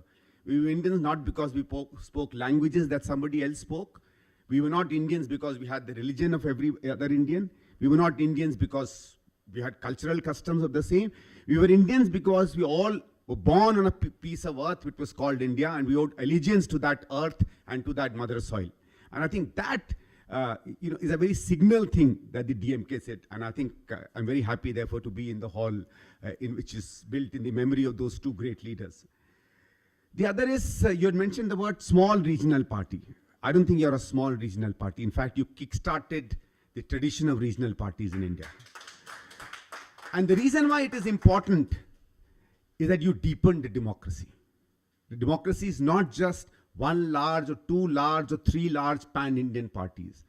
I think the important part of democracy is that people find their voice, their identity, and in some senses, a familiarity with the party that represents them. And I think democracy gets richer if we are closer to the people who represent us. And if democracy gets richer, the nation gets richer. And I think to that extent, whether people, especially in the Hindi-speaking North, would like to claim so or not, but I think DMK did a great service to the nation in strengthening democracy in the manner in which they did that. And I'm saying this with a great sense of seriousness and responsibility. What I wanted to speak today, initially, then I thought maybe I'll try and change my topic, but I think I'll stick to that is, one is of course, Jawahar Sarkar Sahab, when he was speaking, said that there are a lot of people with depth on the stage, and I am the only person without that depth on the stage, because he said the MPs will come later. I'm a late MP who's kind of sitting around in the middle of that. All that I can say is that you people have depth, the MPs have a little more width. So that's probably the only way in which they get accommodated. But what I'm finding today, and what I wanted to speak about that, is this whole issue of the kind of dictatorship of the majority that I wanted to speak about. And purposely, I wanted to relate it with this whole issue of the current Prime Minister and the organization that in some senses, inspires him, that is the Rashtriya Swayamsevak Sangh. And first of all, I would say that, we very loosely use the word RSS, right? And I think it's a mistake, because it's not just the RSS, right? It's kind of I won't use the word monster, because I don't know, after Rahul Gandhi got jailed for just using a particular surname, if I use monster in the association with any other, at least he has some lawyers to fight for him. I won't even get those to fight for me. So I think I'll refrain from using words like that. But I think this organism of the RSS comes in a kind of a many-splendored body. So I think we first need to be careful about that. And the impact that has been there is what disturbs me. One is, there is a kind of an almost dangerous anarchy of power and majority that we are seeing today. I don't think majority or majoritarianism has unleashed itself in the manner in which it is unleashing itself today. And it's in many, many ways. There is of course, there is the power and a dictatorship of those who are moneyed, of those with assets, of those with the social hierarchy, of power, of democratic majority, of cultural majorities. And this is where I think the most dangerous domain we are getting into. A small glimpse of that was shown by a certain constable belonging to a particular RPF in a railway line, on a line when he shot his boss and then shot 3 other people whom he did not like. Now that's a very, in the history of nations, in the story of civilizations, in current days, sometimes these things can happen. But what does this represent? This represents that one of us at a particular point of time, somebody or the other felt that the use of maximum force is justified against those, whatever be their numbers, whatever be their identities, whatever be their position in life, whatever be their status, whether they are human beings or not. The fact is, if I belong in some sense to an identity that is of a majority, then I can use maximum force to impose my majority. And this started many, many years ago. And one of the things I would like to also speak to here, because a lot of my DMK colleagues are here, both the DMK and I, when we were members of the Indian National Congress, actually suffered from this. I hope you people remember the years of 2011, 12, 13, 14, right? In many senses, many people call them rather radical revolutionary years in this nation. But it was in this nation that we gave legitimacy to the mob. It is in this nation and society we gave legitimacy to violence. Remember in that horrific instance of Nirbhay, and it's one of the most horrific instances that came to public life, but people were celebrating the fact that you should lynch the rapists on streets. Once you said that, you started the process of legitimizing the use of violence by the mob. And when the mob gets legitimacy to a violence, the mob can change, the mob's identity can change, the mob's purpose can change, but the mob has only one weapon to exercise its authority, and that is violence. When we give justice and we equate justice with the demand of the mob, I think we did a very, very dangerous thing in the years of 2011, 2012, 2013. And to me, in many senses, what happened in those 3 or 4 years, Congress suffered because of that, DMK suffered because of that, but that's a very minor issue. I don't think it's important as to who always keeps winning or doesn't keep winning. In many senses, when we brought the element of the fact that a mob and people's sudden desires can ensure justice in the manner in which they design what is justice, you destroyed justice. Himaji was speaking about the fact that justice is people and their emotions and their morality defines what is justice, but does not define how you implement and put that justice to force. I remember a time, when the 2G controversy came in. Many of you may remember people used to say, "Hang my neta," kill the corrupt person. What were these words? These words were not just mere emotions. These are very, very dangerous words. You were legitimizing the fact that you could label somebody in a particular way who in that particular situation becomes a minority, and then you can impose the maximum penalty on that minority. And that maximum penalty outside of the formal system of justice is only one. That is violence. And what is maximum violence? That is murder. And I think that is what we started legitimizing. And once that happened, I think the RSS and the BJP can be credited for one thing. It picks up on popular mandate just like that. It understood what popular mood was.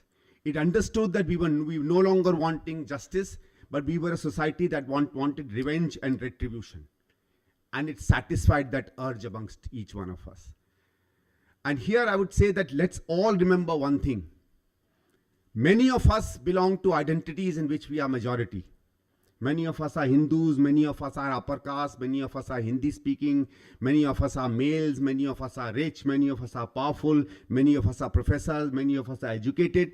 In many situations, we are in positions of power, we are in positions of a majority. For example, Professor Ghosh, it's not a pointing on Jayati ji, she's somebody I've always admired and learned from, but when she's in a classroom, she's a single most authoritative person in that class, and so is Professor Arun. Or many of us could be. Our minister here, being the senior most person in the DMK, while being a single person, perhaps exercises far more power than all the others around here. So power or majoritarianism is not just in numbers. It's in position, it's in your identities, it's in how people are perceiving and looking at you. But that can change. The same Professor Jayati Ghosh, who in her class, in many senses, is a majority in terms of power, in a male-dominated society becomes a minority. The same person, my minister here, I'm a great admirer of his father. I just came to know he's Baluji's son, and he and I had a lot of interaction in our days in Parliament, and I'm very, very glad. In fact, I once met your current Chief Minister, Salinji, in Patna. And he and I had a lot of conversation through Mr. Balu. I was talking to him in English and he was translating in Tamil, and then it was coming back to me. But, that's a treasured moment of my time. When he comes to Delhi, as a Tamil speaker, he becomes a minority.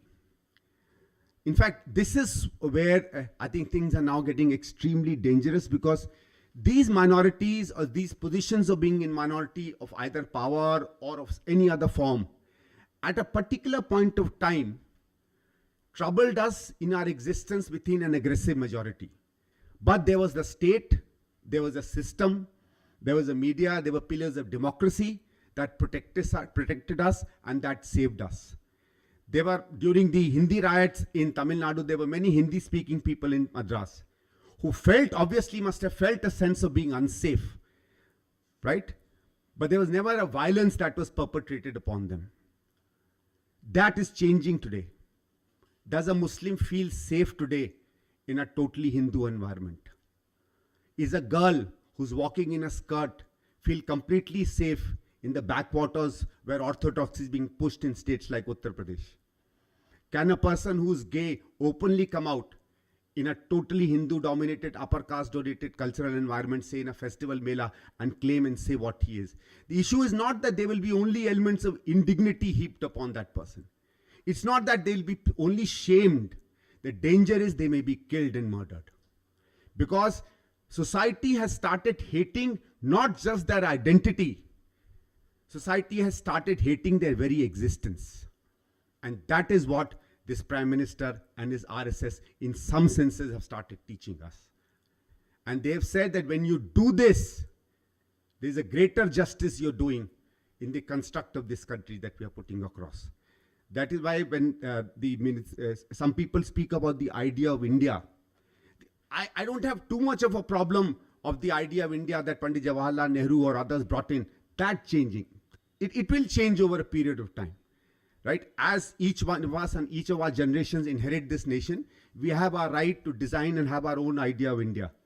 But issue is not the idea of India which is a problem. Issue is who and what all constitutes India. That becomes important. And in that sense, we are imposing ourselves either by wanting you to change and become like us, or ensuring that not only do your differences don't exist, but if you insist on your differences existing, then you don't exist.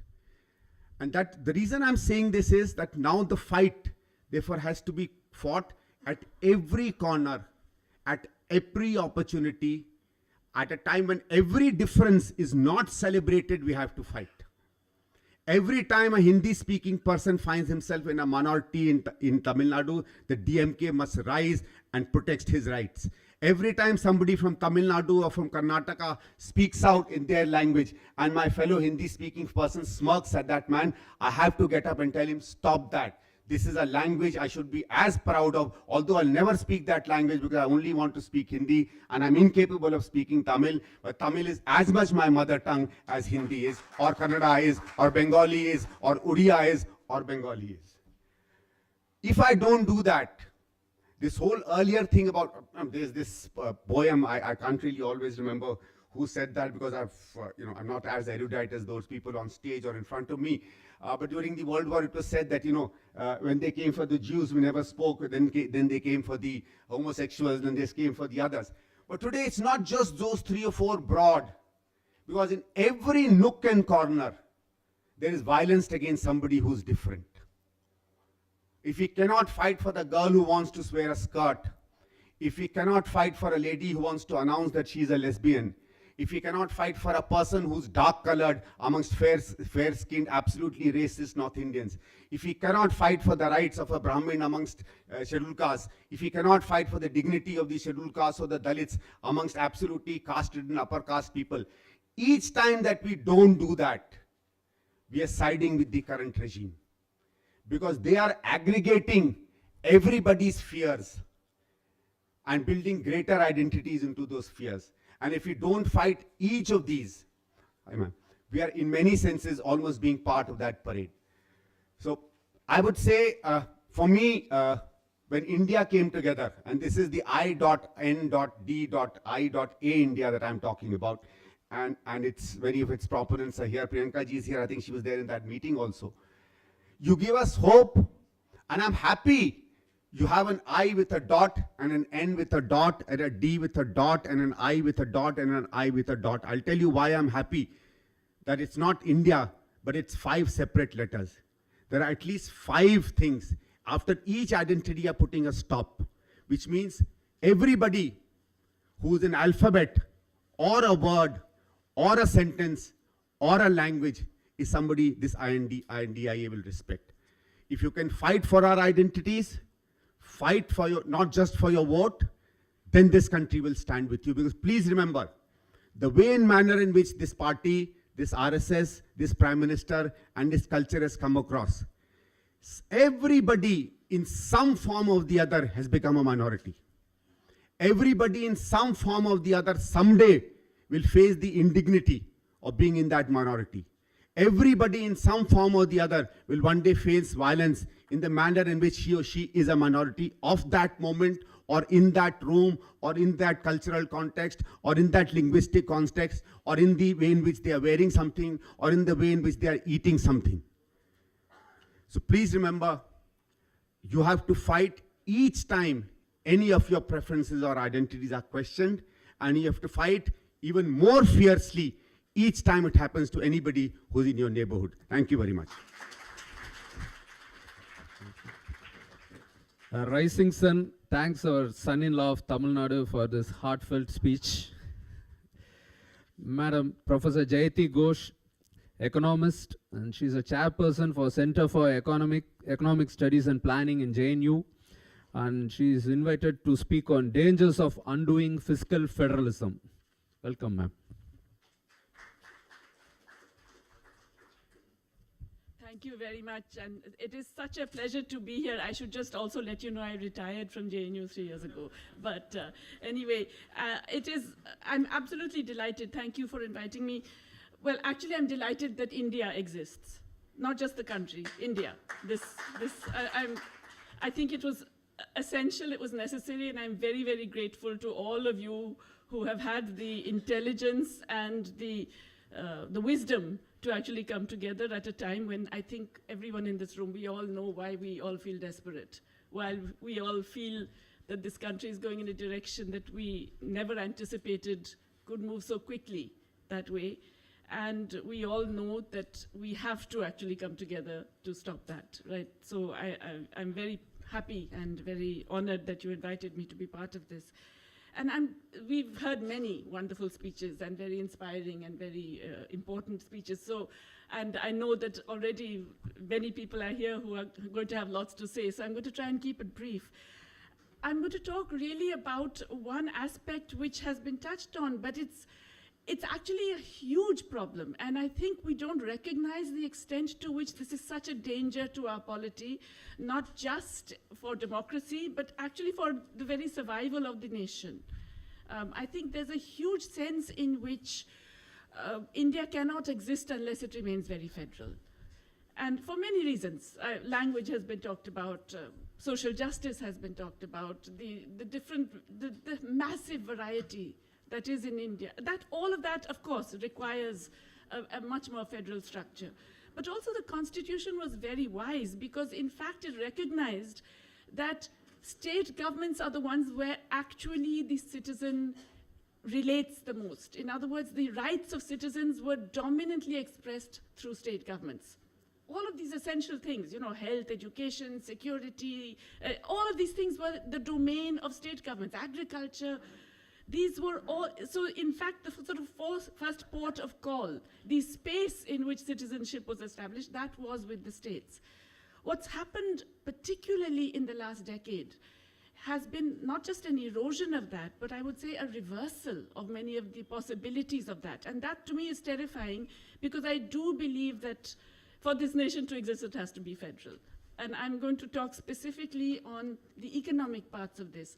But just to highlight that, what we have seen, and it's also because of the shock and awe tactics of the current leadership, right, is that we get increasing centralization of policy making to the point where state governments are not, forget being consulted, they're not even informed, whether it's demonetization or it is the lockdown with 4 hours notice. There is massive centralization of decision making. And yet there's decentralization of the responsibility. So it's the state governments who are left holding the baby, whether it is demonetization or it is the lockdown or it is all of the things which have terrific impact on the lives of citizens. It's the state governments that are left holding the baby. And yet when they're holding this baby, they have access to less and less of the government's resources. So we've had this simultaneous centralization of authority, decentralization of responsibility, and therefore of the burdens on state governments, with a massive reduction in their share of the fiscal resources. So when the BJP came into power, the Finance Commission just submitted its report in the first 6 months of its tenure, if you remember. And they did this remarkable thing of increasing the share of state governments of the tax revenues to 41%. And that was actually seen as a very significant shift, because it recognizes that it's the state governments that are going to deal with all of these things. So you have to actually give them more of these resources, give it to them untied. Don't put everything only through centrally sponsored schemes that the center will decide exactly how they're implemented. Enable the state governments to do this. The BJP government actually accepted the recommendations, but then it used a loophole, which is effectively the ability to impose cesses and surcharges which are not shared. And this is really an anomaly. It was, I think, possibly an error that, it was seen. I think cesses and surcharges were seen as temporary devices for particular situations rather than something very regular. What this government has done over the last decade is dramatically increase the share of cesses and surcharges. In fact, almost all new taxes are these cesses and surcharges because those don't have to be shared. So as a result, these cesses and surcharges, they were about 10% of the total tax revenue in 2013.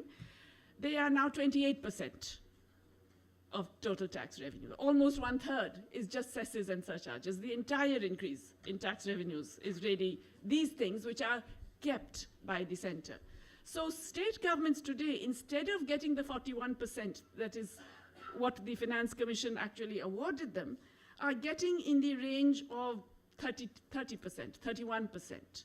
In fact, the latest number that I looked at is just under 30% for the fiscal year that's just over. So there's a dramatic reduction in the revenues that the state government gets. And meanwhile, of course, GST has meant that you've given up all your revenue-raising powers. And so it's a much more complicated situation in terms of the basic fiscal ability of states to do things. The share of untied funds, therefore, it really means the combination of the centralization posed by the GST and the center's very cynical grabbing of additional tax revenues through cesses and surcharges has meant that states are therefore less empowered to meet the needs of their citizens. And that gives much greater power to the center because it can then politicize its relationship with the states. So that is the other thing that has happened. We heard Mr. Achari talk about how that works for the BJP-ruled states vis-a-vis other ruled states. But we are seeing this fiscally as well. We are seeing a weaponization of central transfers to state governments in a whole range of ways. It happens during disasters. A flood hits Kerala, cyclone hits West Bengal, they will not get the same relief that a lower degree of disaster will, a different state government led by, shall we say, a friendly party will get. So we are getting a weaponization of fiscal transfers, which again has huge implications. I mean, the BJP advertises this in the name of double-engine Sarkar, but in fact it is a deep way of creating very, very worrying divisions within our polity that could have longer-term consequences and really could impede the unity of this nation. This is a political approach that has even been expressed in food grain distribution. As you know, when Karnataka announced its food grain scheme just after the Congress came to power in that state, the government decided that it was no longer going to make available that food grain for purchase by state governments. And it's now busy selling a large part of that food grain to private producers for ethanol because there aren't enough takers for it in the wheat market. So we are getting that degree of cynicism because of the fact that resources are more centralized and they are being weaponized, politicized in a way that was never the case before. I don't want to, as I said, you've heard so much and I don't want to spend too much time. I just want to make two more points. One has to do with, it's not just centralizing, but it's opacity.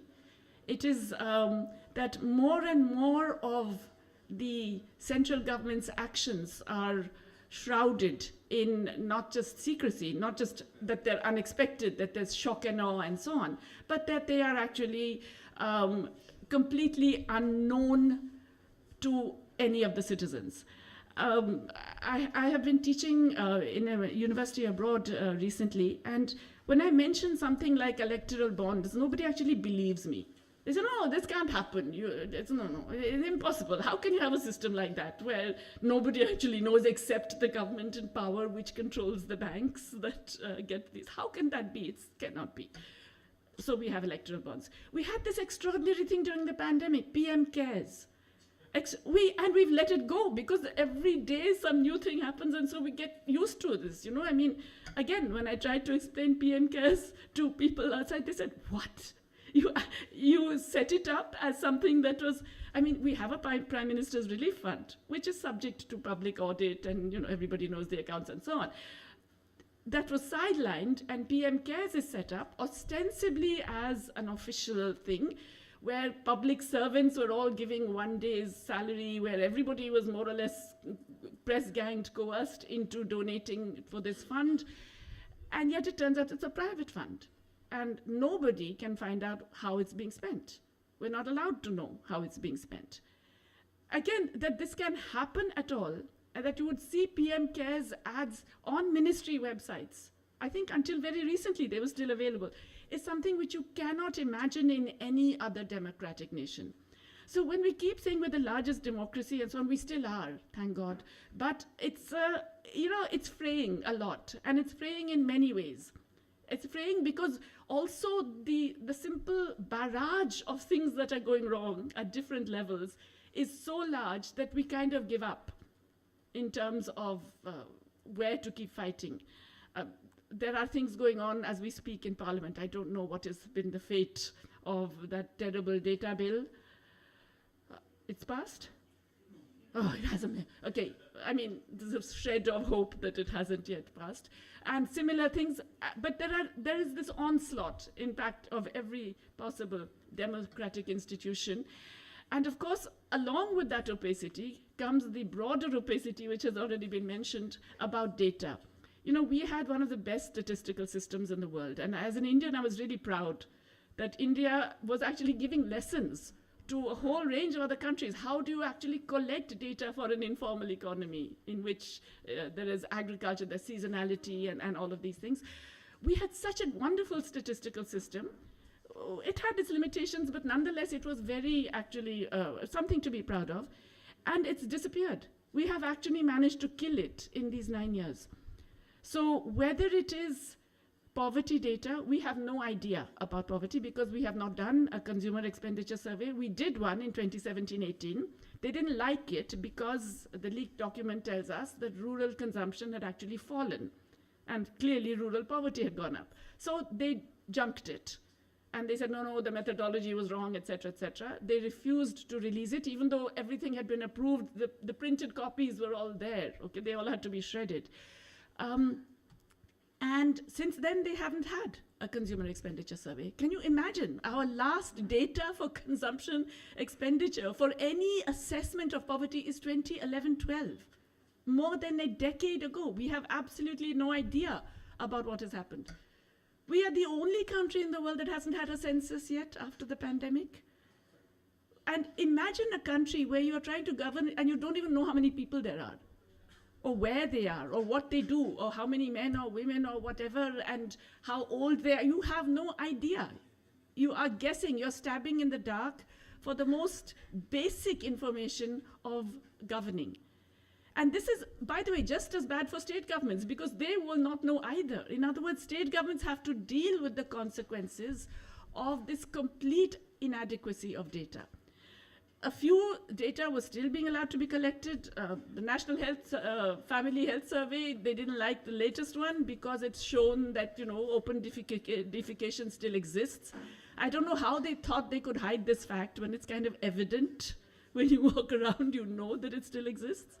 But they didn't like that. They didn't like the fact that it didn't show much improvement in child nutrition and so on and so forth. So they have gone after the poor gentleman who was in charge of these surveys. We are still getting labor force surveys. They are not good news for the government, so I'm waiting to see what happens to those and whether we will continue to get those.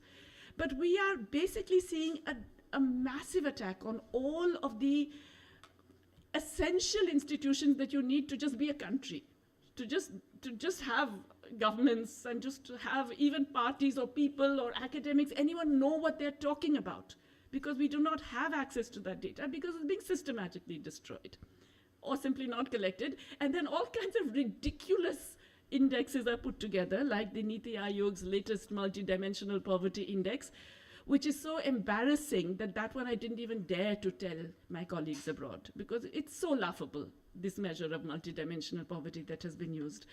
So all of these things really mean that if we have to save India, we really need India.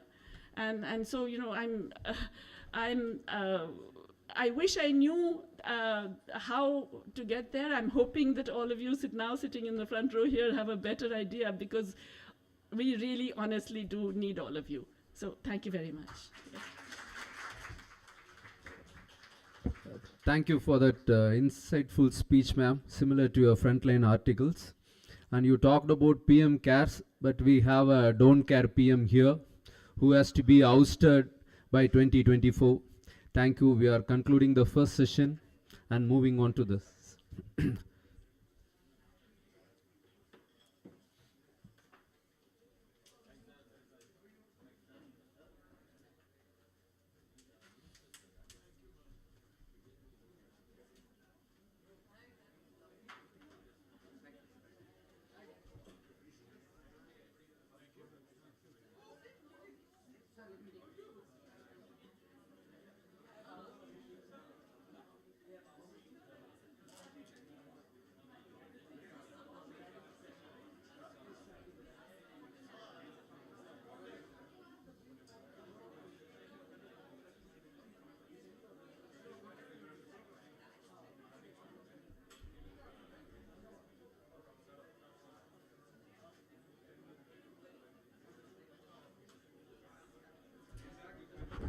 Yes. So it's 6:50 now. We'll start by 6:55. We got delayed by about 35 minutes. So we'll try to wrap up by 8:20, 8:30.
Excuse me, we'll be starting in 2 minutes. So if you shall wait here.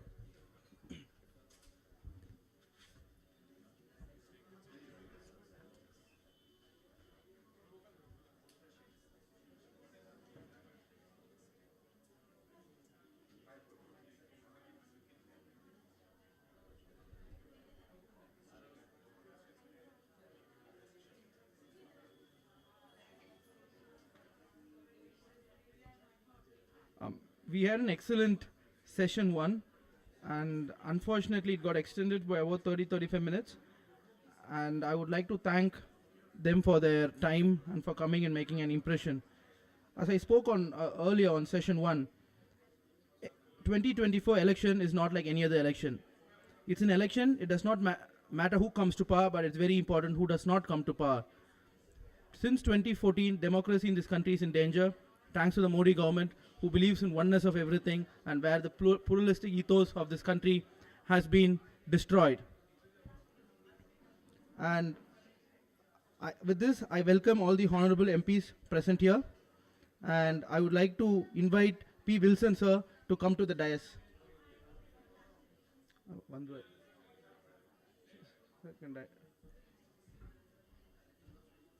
Secondly, I would like to invite the Honorable MP for Rajya Sabha and former Union Minister Jairam Rameshji to come to the dais.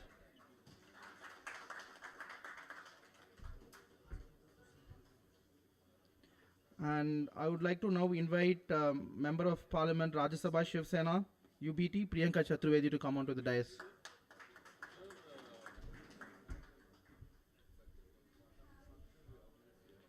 And now I would like to invite the Member of Parliament for Rajya Sabha CPM, John Brittas.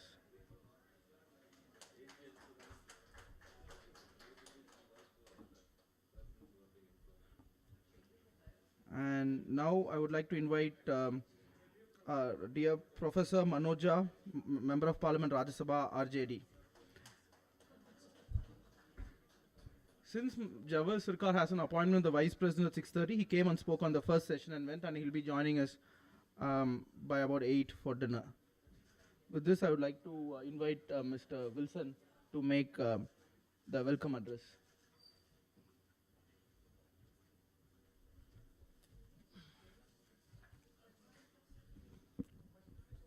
I am asked to give a keynote address. Respected Thiru T.R.B. Raja, Honorable Minister for Industries, Government of Tamil Nadu, Honorable Members of Parliament who are on the dais, my good friends who have come here, Professor Suraj, other professors who have come here, press, media, and my dear friends, a very good evening to one and all. I first of all congratulate Honorable Thiru T.R.B. Raja, Minister for Industries, Government of Tamil Nadu and Secretary of DMK IT Wing, for having organized this conclave on a most pertinent topic as per the directions of our leader, Honorable Chief Minister of Tamil Nadu, Thiru M.K. Stalin.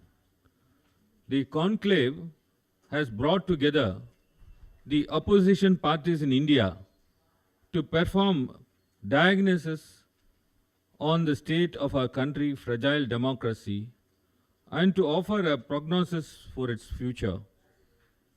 Though the Saffron Party proudly call themselves as democratic government, but we could witness the stifling of the dissent, harassing the opposition, fanning religious hatred, attack the minorities, and adopt divisive political rhetoric which is danger to this country. The failure of BJP government at the center to control the deadly ethnic conflict and violence in Manipur symbolizes attack on secular democracy, sovereignty, equality, social justice, federalism, and plurality of India. This session is to mainly focus our attention on what might be this century's most consequential fight for uprooting the Saffron Party and for establishment of a decent, representative and accountable government through Indian National Developmental Inclusive Alliance called the India. Friends, democracy is mankind's best option to form a government. When we speak of origins of democracy, we think of ancient Greeks and writings of Plato. However, there are so many outstanding examples of democratic traditions closer to home.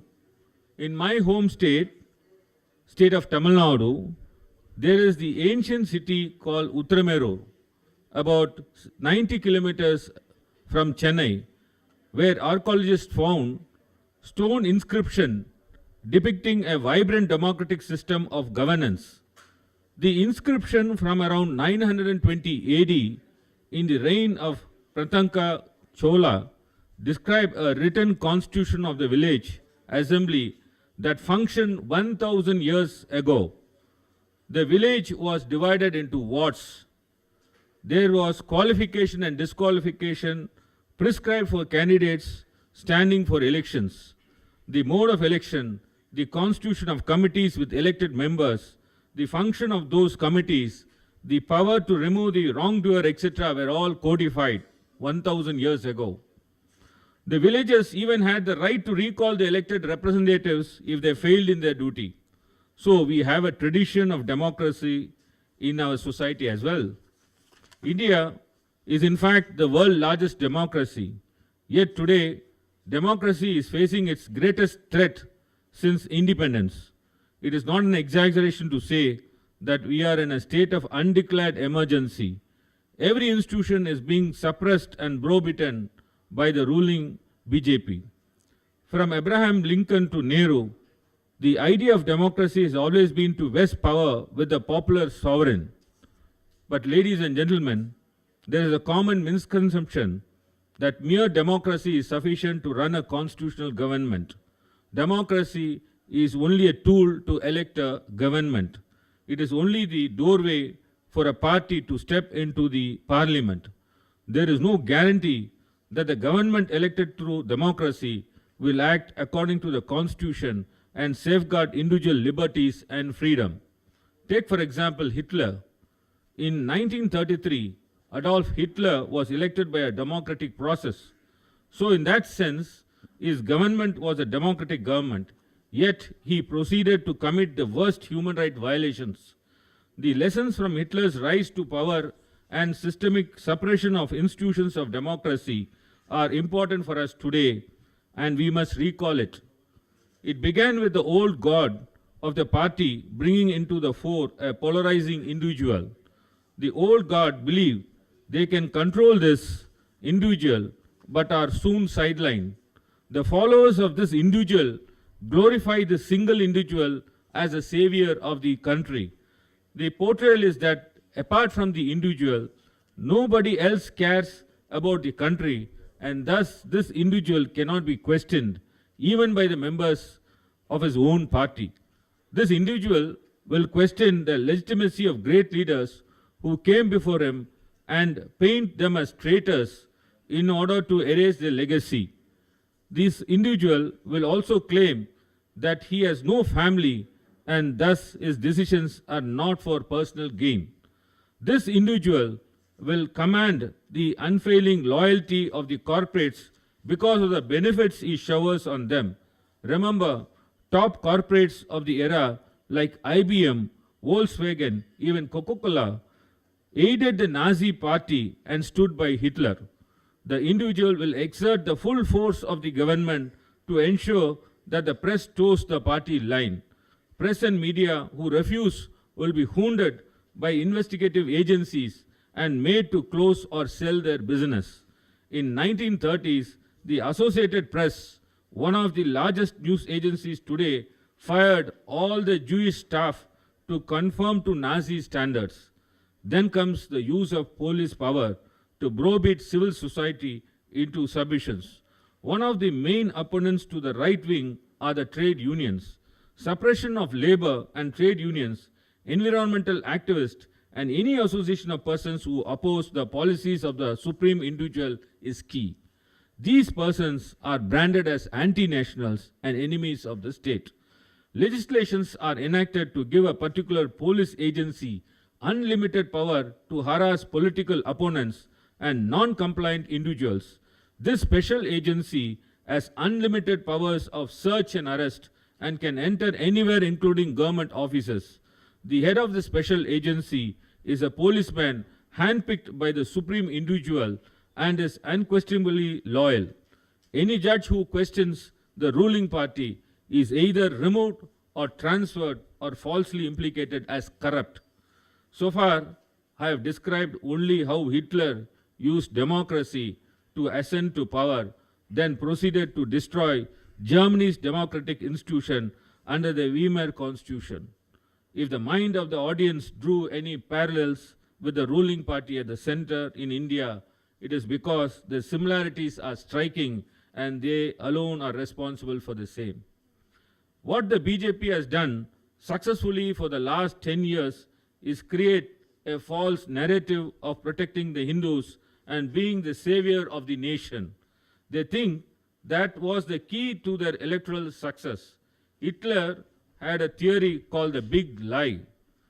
His big lie was the Jews, Marxists and Democrats. He claimed they were weakening Germany.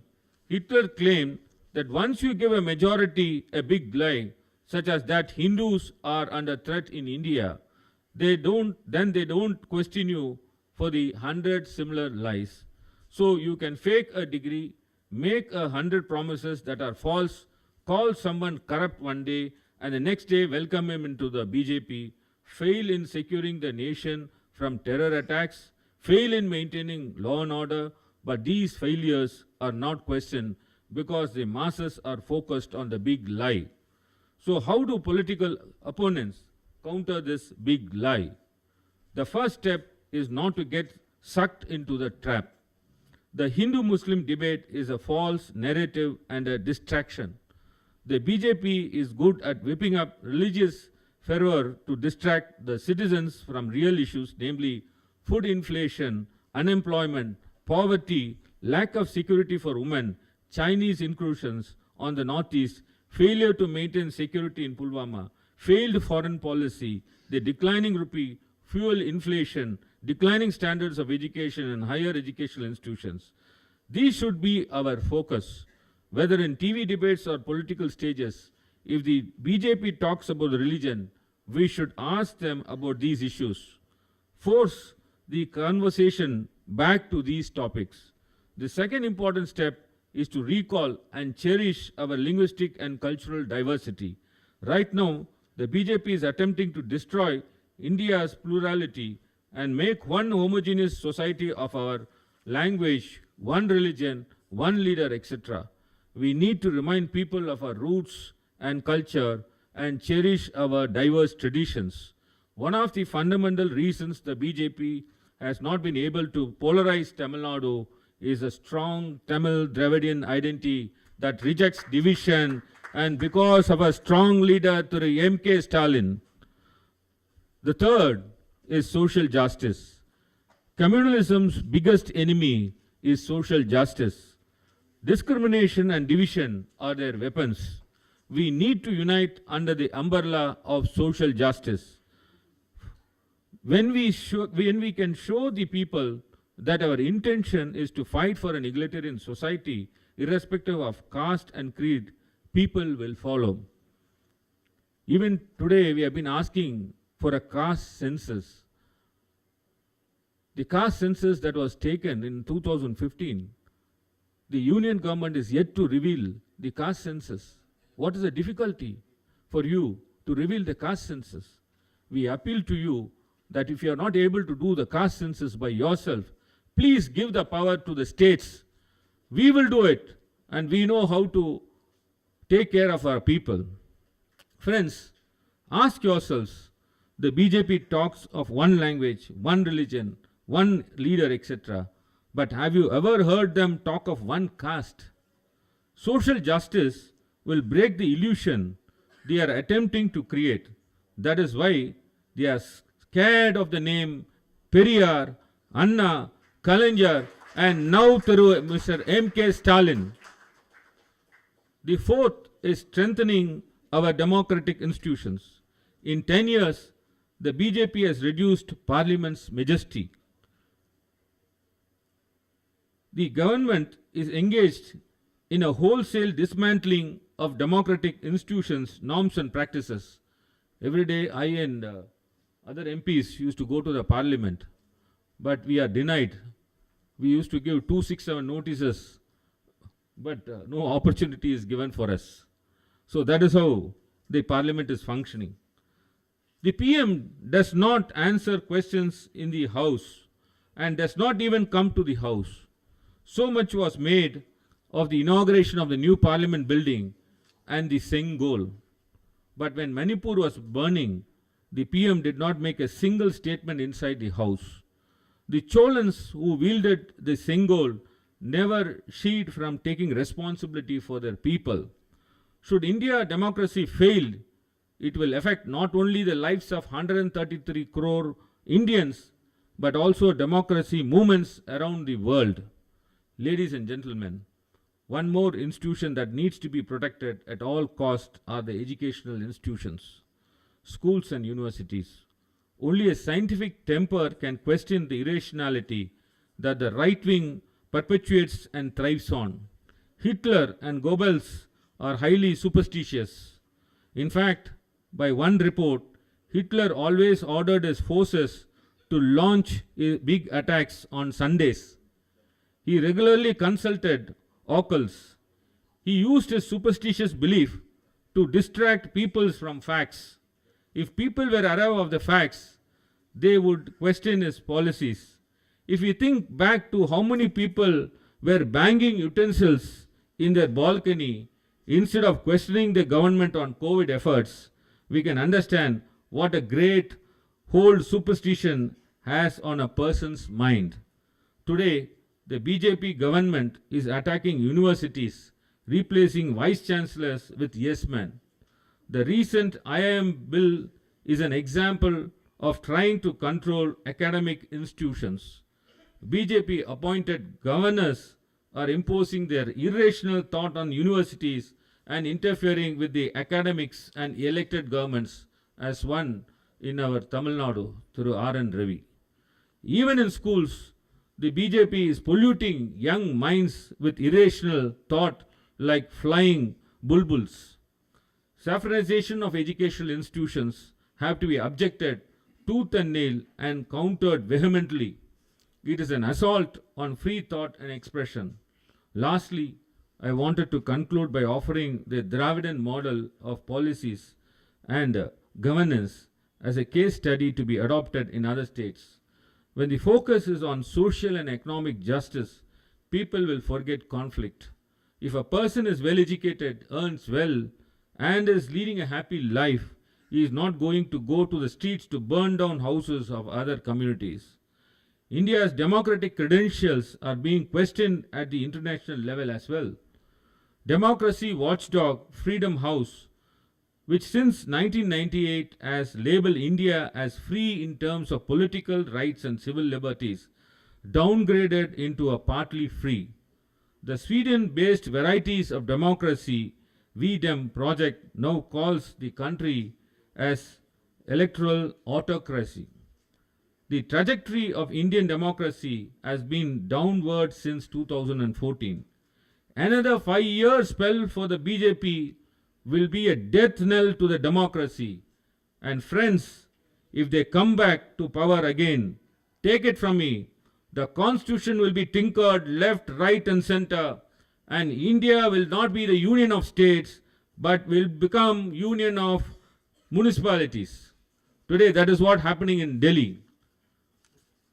The big state like Kashmir, one bill, it has turned Kashmir into a union territory.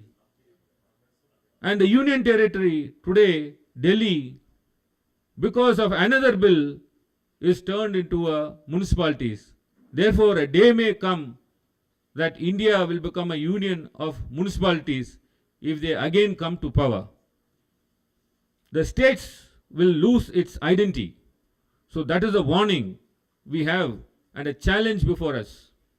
I am grateful to our leaders for uniting us all under the common platform of India to fight for India.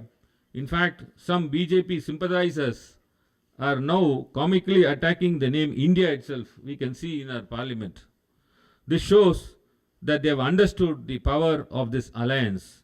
Let us unite against the divisive forces, promote a culture of equality, inclusivity, rationalism, and self-respect, and ensure that our democracy remains vibrant and true to its founding principles. Let us protect the idea of India. Only India can save India. Thank you.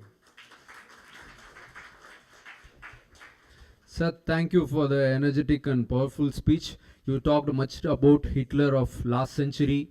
He was defeated by Stalin in the previous century. In the same way, Hitler of this century will be defeated by Stalin with other leaders.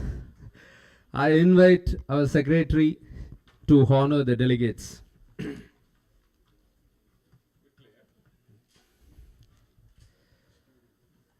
I invite Isai to be on the stage.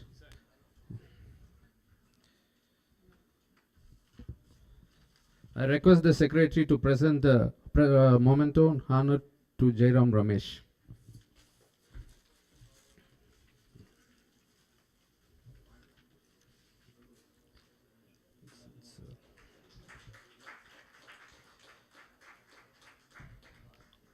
I request Dharanidharan to be on stage to honor Wilson sir.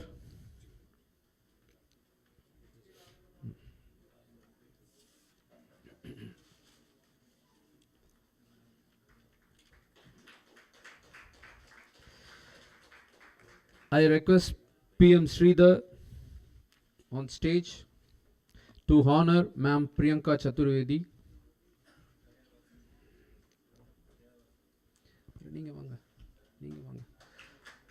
I request Anand Kovi Lenin to honor Mr. John Brittas.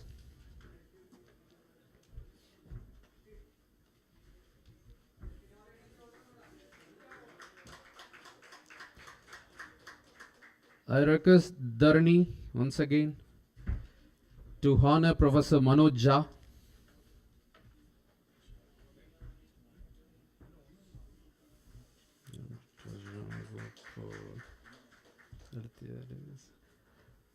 I request Lenin Anand once again to honor Mr. Sanjay Singh.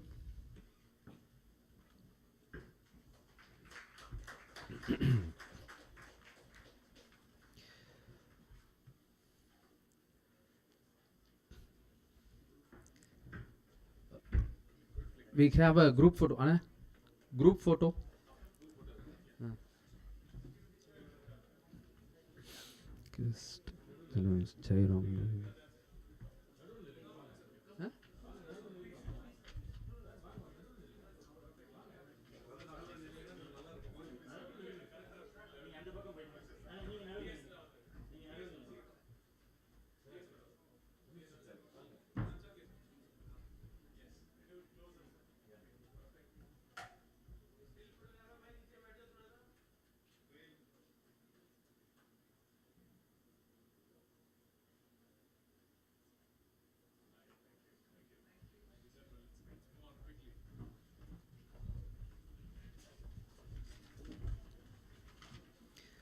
I request Thiru Jairam Ramesh, General Secretary in charge of Communication, Indian National Congress, former Minister of Rural Development, Minister of Environment, to address.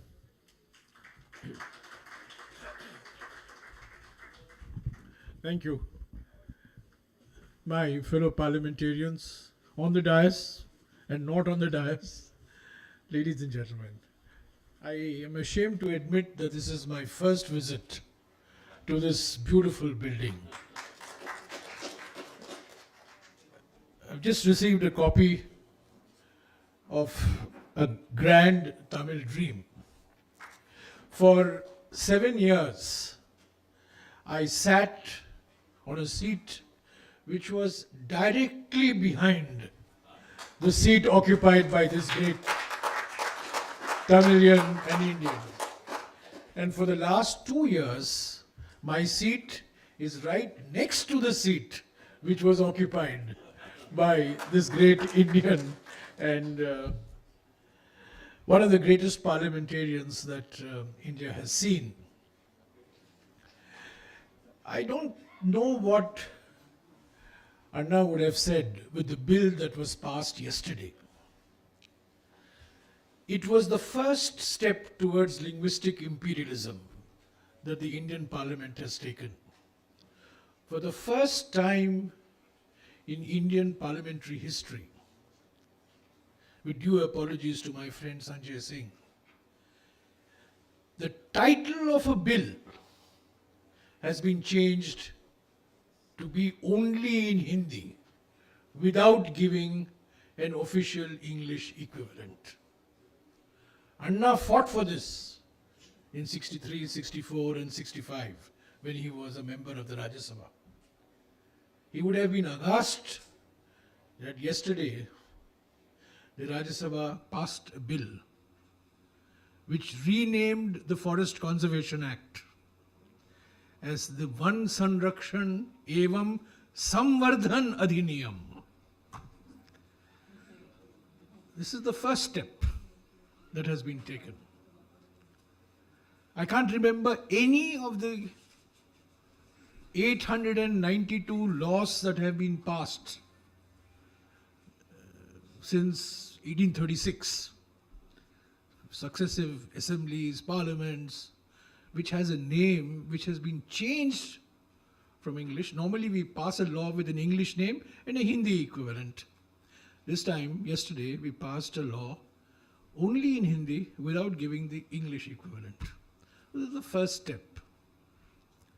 The second step will be taken probably in 2025 or 2026, if this government comes back to power. The delimitation, that was a big issue that was raised by many states in the year 2000, when the new states of Chhattisgarh, Jharkhand and Uttarakhand were being formed, when Mr. Bhojpuri was the Prime Minister.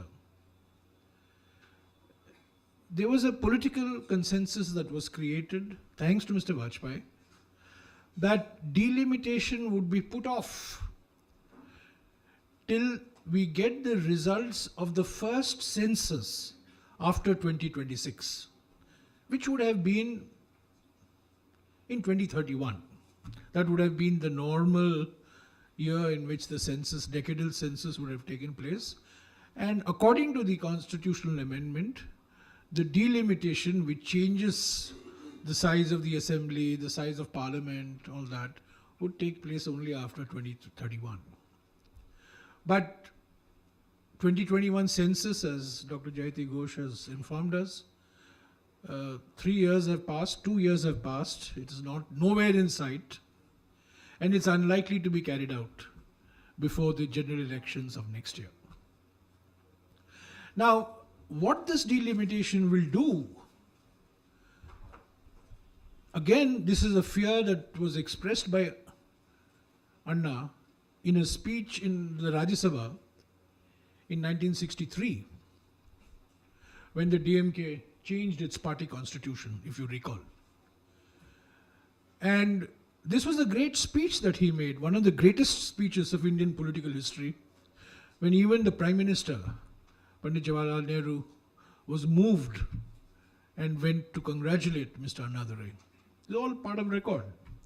And in that speech, Mr. Annadurai pointed out that there's an imbalance in the Indian Union. This was an imbalance, in fact, pointed out first by K.M. Panikar in the States Reorganization Commission, where he said we have very small states and we have very large states. And the very large states, which are although the most populous states, have disproportionate share in the political assemblies of the country. Today, if you look at the 6 states of India, UP, Bihar, Madhya Pradesh, Rajasthan, Odisha and Jharkhand, this broadly the North Indian states and Central Indian states, they account for something like 42% of India's population. By the year 2030, they will account for almost 60% of India's population. And the fear that has been expressed by many chief ministers after Mr. Annadurai, that states will be penalized for being pioneers in population planning, will actually see their political representation fall. Kerala was the first to reach total fertility level of 2.1 in 1988. Tamil Nadu reached it in 1993. Andhra reached it in 2000. Karnataka reached it in 2002. And then subsequently other states followed. Now, with the relative share of population, you will see that the share in the Lok Sabha, in the Rajya Sabha, and of course I'm leaving the assemblies aside, but in the Indian Union, the Parliament of the Indian Union, you will see a complete change in the complexion. You will see South Indian states actually see their representation fall if you go purely by the population formula, which was the formula adopted in 1952. So we have a big challenge ahead of us, that given the differential nature of performance in fertility reductions, the early bird states of South India will be at a tremendous disadvantage when delimitation takes place. I'm not talking of delimitation within a state. Already you have seen the dangerous moves that have been done for delimitation in a state like Assam. So this is a separate issue altogether, how you delimit constituencies within a state to disempower minorities, for example, to disempower the weaker sections of society and reduce their leverage at election time. But this, I'm talking of a national level delimitation. And this is one, not just linguistic imperialism, you will find delimitation imperialism also, in a way, because you'll find the North Indian states increasing their representation at the cost of the states that have been successful in population planning. So this is a second issue that Annadurai spoke about for the 5 years that he was a member of the Rajya Sabha, which I think has increased relevance even today. The third issue that, if you look at this book, I've read many of his speeches, and that's why I speak from memory.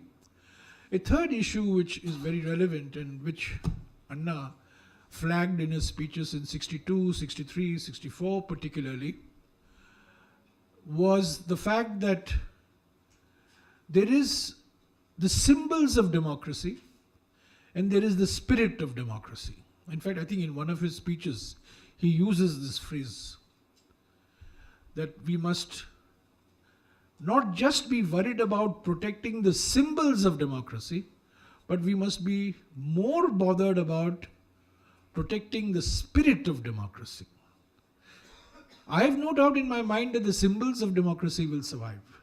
We'll continue to have a toothless election commission. We'll continue to have a completely subordinate set of institutions. I'm sure we'll continue to have elections every 5 years. So the symbols of democracy, I have no doubt in my mind, because we are a country which loves to do Mangalarti of everything. We reduce everything to a ritual. And so we go through the ritual of having elections every 5 years. But what Anna had warned against, the spirit of democracy, and what my colleague Mr. Wilson has also pointed out, that the spirit of democracy is being snuffed out. And that's why 4 years ago, a former member of the Atal Bihari Vajpayee cabinet, a great fighter against emergency in 1975, Mr. Arun Shuri, described the current political situation in India as a state of undeclared emergency. That is because the spirit of democracy is being snuffed out day after day after day, while the rituals of democracy, the Sengol, the new parliament building, all these things will continue, elections will continue. So I think the warnings that Annadurai spoke about, of course I'm not even talking about the issues of fiscal federalism, which Jayati Ghosh has very eloquently pointed out, and which Anna pointed out, and which subsequently was taken up by the former Chief Justice of Tamil Nadu, P.V. Rajmannar, when he became chairman of the Finance Commission. So these are all issues that were taken up at that point of time. The relative powers of states,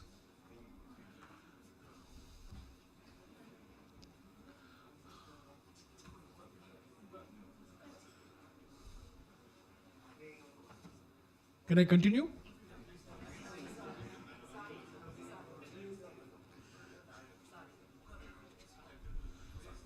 I'm sure my remarks will not be expunged today.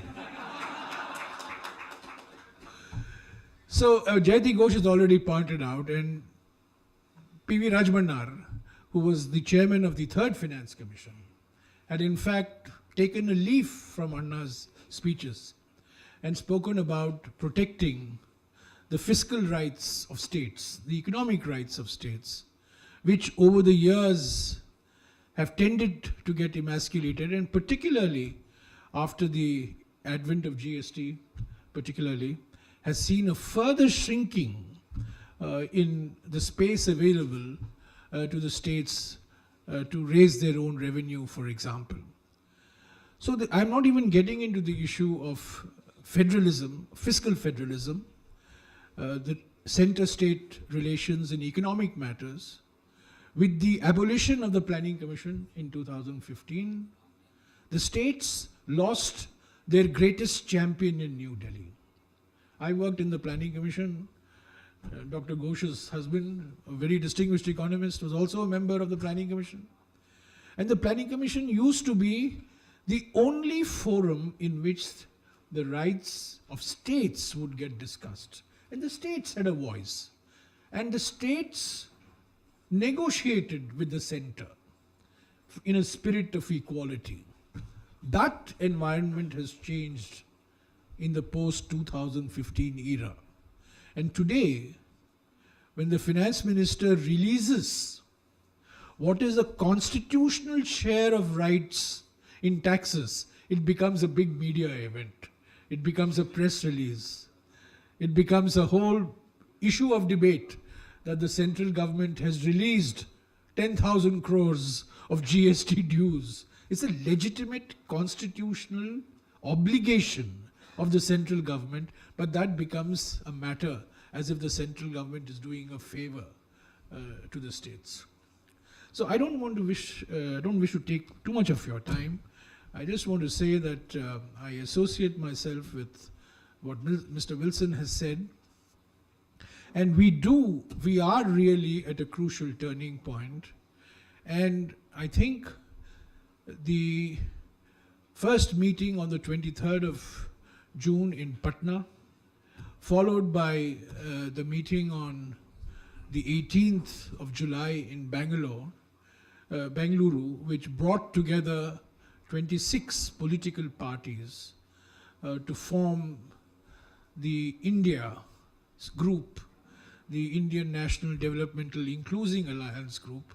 Somebody just sent me a message yesterday that, we should also say India is for Bharat. And Bharat should stand for bring harmony, amity, reconciliation, and trust. It's almost like Venkaiah Naidu. So India is a unique experiment. Remember that the UPA was formed after the elections. This is an alliance that is being formed before the election. So there's a big difference, a big conceptual difference. In fact, even the United Front was formed after the elections. So this is almost for the first time really that such a broad-ranging alliance has been put together. 2 meetings have been held. I think the 3rd meeting is being held in Mumbai on the 30th of this month, the 30th and the 1st of September. And I think we are moving towards a situation where there is a lot of give and take. These are parties which are fighting in different states, but which have come together on a common platform to meet the national challenge. And I think that's a very important step forward. The greatest impact of India has been that Mr. Modi has been forced to breathe new life into that ghost called the NDA. And today the NDA is visible. Today there was an NDA breakfast, a South Indian breakfast for NDA MPs. Tomorrow there'll be some North Indian breakfast or lunch. So NDA is now becoming the flavor of the day. And that's the great contribution of India. But I think we are headed in the right direction. We have to work together. We have to come together on a common platform, put together a common agenda. And I'm sure the people will respond because there is today a yearning for change. People are fed up with the politics of polarization. People are fed up with the politics of showmanship without any great substance. And I'm sure that, we will be able to bring together a common constructive platform, agenda for not just saving Indian democracy, but actually strengthening the foundations of Indian democracy, which have got weakened in the last decade, and also address some of the very serious economic challenges that we face as a country. So thank you very much, and thank you for the invitation, and thank you for this wonderful gift. Thank you, sir. And we are very proud to hear about Anna in Delhi.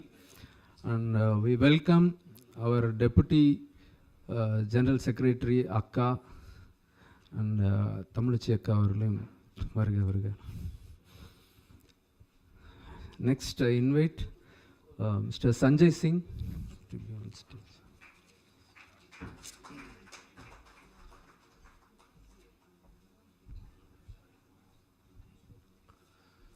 सम्मानित मंच और उपस्थित साथियों,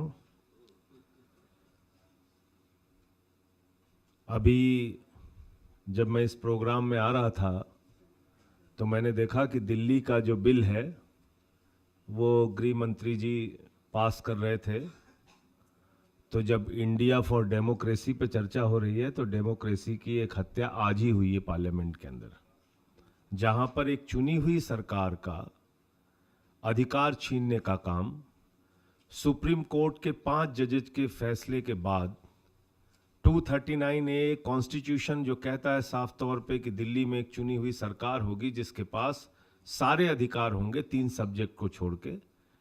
supreme court का फैसला आता है, constitution है, उसके बावजूद एक ऑर्डिनेंस, सिंपल ऑर्डिनेंस के जरिए उस पूरी सर्विसेज की चीज़ों को छीन लिया गया और आज लोकसभा में पास हो गया है। अब अगली बार 1-2 दिन के अंदर राज्यसभा में भी आएगा। मोदी जी जब सत्ता में आए तो एक घटना हुई थी, पहली बार हिंदुस्तान की आज़ादी के बाद भारत के सुप्रीम कोर्ट के 4 जजेस ने सामने आके कहा था कि डेमोक्रेसी इज इन डेंजर, और उसमें सबसे ज़्यादा जोर से बोलने वाले जो थे वो थे हमारे रंजन गोगोई साहब, और वही रंजन गोगोई साहब चले गए बीजेपी में। तब मुझे लगा कि वास्तव में उन्होंने कहा था डेमोक्रेसी इज इन डेंजर, अपने लिए ही कहा था, अपने लिए ही कहा था उन्होंने। और फिर देश भर में क्या हो रहा है आपके सामने, कुछ छुपा नहीं है। बीजेपी रूल्ड स्टेट में क्या हो रहा है आपके सामने, कुछ छुपा नहीं है। नफरत की बुनियाद पर हिंदुस्तान को बनाने की कोशिश की जा रही है। हर जगह नफरत के बीज बो, हर जगह लोगों को बांटो, जाति के आधार पे, धर्म के आधार पे हिंसा कराओ, चाहे मणिपुर हो या मेवात हो। इनका मकसद है समाज में जितनी हिंसा होगी, जितना वायलेंस होगा, जितना लोग बट के रहेंगे, उतना इनको वोट की राजनीति में फायदा होगा। और डेमोक्रेसी के खत्म करने की बात अगर हम लोग करें, जब से देश में नरेंद्र मोदी जी की सरकार आई है, ईडी और सीबीआई 2 इनके इतने मजबूत फ्रंटल ऑर्गेनाइजेशन है कि जिसको चाहते हैं उसके ऊपर उसको लगाते हैं और सरकारों को गिराने का काम करते हैं। उत्तराखंड की सरकार इन्होंने गिराई, अरुणाचल प्रदेश की सरकार इन्होंने गिराई, महाराष्ट्र की सरकार इन्होंने गिराई, कर्नाटका की सरकार इन्होंने गिराई, मध्य प्रदेश की सरकार इन्होंने गिराई, गोवा में सरकार जोड़ तोड़ करके बनाई, और इसके बाद राजस्थान में भी इन्होंने भरपूर कोशिश की सरकार को गिराने की, जिसमें सफल नहीं हो पाए। तो आप कल्पना कर सकते हैं कि एक ऐसी सरकार जिसके पास ईडी है, सीबीआई है, और वो विधायकों को धमकाते हैं, मिनिस्टर्स को धमकाते हैं, डराते हैं, और उसके बाद उनको अपनी पार्टी में शामिल कर लेते हैं। जिन लोगों के ऊपर करप्शन के चार्जेस खुद से लगाते हैं, वो जैसे ही इनकी पार्टी में आते हैं वो तुरंत राजा हरिश्चंद्र हो जाते हैं। 2014 के बाद एक जबरदस्त वॉशिंग पाउडर इस देश के अंदर निकला है जिसका नाम है Modi washing powder. Modi washing powder, उससे चाहे जितना भी आप हत्या किए हों, लूट किए हों, भ्रष्टाचार किए हों, कितने भी करप्शन चार्जेस आपके ऊपर हों, सारा का सारा दाग आपका, वो गारंटी है उसकी कि वो धुल देगा मोदी वॉशिंग पाउडर। एक मेरे ख्याल से व्हील वॉशिंग पाउडर था जिसमें उसका टैगलाइन था कि सारे दाग चुटकियों में धुले, तो मोदी जी का वॉशिंग पाउडर है सारे दाग चुटकियों में धुले। और आप देखिए तमिलनाडु में क्या कर रहे हैं, मिनिस्टर्स को पकड़ के सचिवालय से लेके जा रहे हैं। क्या कर रहे हैं, राज्यपाल विधानसभा से उठ के चला जा रहा है। पंजाब में एक फुल स्टेट है, दिल्ली तो छोड़ दीजिए, मान लीजिए पंजाब तो फुल स्टेट है। पंजाब में वहां के गवर्नर ने कहा कि असेंबली ने जो बिल पास किया है मैं उसका विश्लेषण करूंगा, समीक्षा करूंगा कि ये सही है कि गलत है। फर्स्ट टाइम हो रहा है हिस्ट्री में। तो इस देश में तो अब कुछ चाहिए ही नहीं, कुछ राज्यपाल हो जाए और देश के प्रधानमंत्री हो जाए, पूरा देश चलाए अपने आप में। और दो लोग ही हैं, एक मोदी जी हैं, दूसरे अमित शाह हैं।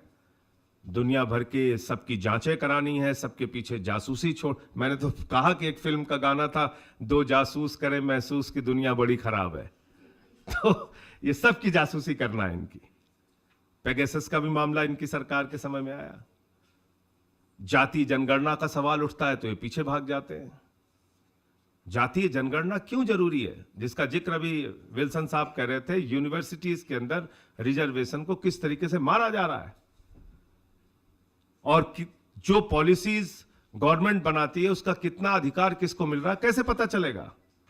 अगर आजादी के 75 साल के बाद भी हम लोग देखते हैं कि मध्य प्रदेश में एक आदिवासी के सर पे पेशाब किया जा रहा है, अगर हम आप देखते हैं कि आजादी के 75 साल के बाद भी बुलंदशहर में एक सीआरपीएफ के जवान को घोड़ी पे बैठ के शादी नहीं करने दिया जाता, अगर हम आजादी के 75 साल के बाद देखते हैं कि एक दलित बच्चा अगर वो गेंद छू लेता है तो उसका अंगूठा गुजरात में काट दिया जाता है, अगर ये जाति के नाम पर भेदभाव हो रहा है तो निश्चित रूप से हम लोगों को जातीय जनगणना की भी जरूरत है। और जो इस देश में ओबीसी का, एससी का, एसटी का अधिकार है उसकी लड़ाई निरंतर जारी रखना भी जरूरी है। मैं ज़्यादा लंबी बात नहीं करूंगा, आपने मुझे यहाँ बुलाया, इतना सम्मान दिया और डेमोक्रेसी को बचाने की इस लड़ाई में मणिपुर की हिंसा के खिलाफ एक छोटी सी मांग हम लोग कर रहे हैं कि प्राइम मिनिस्टर साहब आप कहाँ छिपे हैं, चौकीदार का इंतजार पूरा देश कर रहा है, आइए सदन में बोलिए, कम से कम जवाब दीजिए। और इतने ही गुनाह में मुझे पूरे सत्र के लिए सस्पेंड करके बाहर कर दिया है, तो मैं पार्लियामेंट के बाहर बैठ के लड़ाई लड़ रहा हूँ। हमारे साथी सांसद जो है वो समय समय पे हमारा साथ भी देते हैं। आप सब, हम सब मिलकर, और ये इंडिया गठबंधन जो है, इंडिया फॉर डेमोक्रेसी का जो हमारा संकल्प है, इसको हम लोग 2024 में पूरा करेंगे। और इतने घबराए हुए हैं इंडिया से कि इंडिया बनने के बाद उसकी तुलना इंडियन मुजाहिदीन से कर रहे हैं, सिमी से कर रहे हैं, कुछ भी बोले जा रहे हैं। ये इनकी घबराहट का नतीजा है। मैंने तो कहा कि इंडिया की जिस दिन मीटिंग हो रही थी उस दिन मोदी जी ने 38 दलों को बुला लिया, 38 पॉलिटिकल पार्टीज, उसमें से 26 ऐसे थे जिनके पास कोई एमपी ही नहीं है।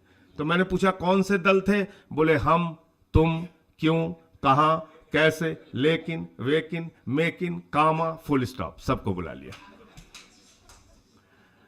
तो इंडिया के खिलाफ एनडीए कहीं टिकेगा नहीं और हम लोग 24 में परिवर्तन करेंगे। बहुत बहुत धन्यवाद। Thank you for that speech, sir. I got to understand about the washing powder, right? We invite Ma'am Priyanka Chaturvedi, Deputy Leader of Shiv Sena from Maharashtra, to address. So, thank you so much to DMK for having invited us to speak on a very important subject, which is India for democracy. I promised my colleagues I won't take more than 5 minutes, so I'll speak. The essence of the discussion has been already covered by Mr. Wilson and Jairam Rameshji. But when he spoke about essence of democracy, there's one very important quote, which is absolutely apt for what we're discussing today. Peace cannot exist without justice. Justice cannot exist without fairness. Fairness cannot exist without development. Development cannot exist without democracy.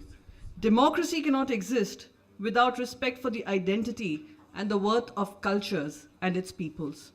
And I think that covers the essence of what democracy stands for, and that is why there are 26 political parties who've come together to save that very essence of democracy.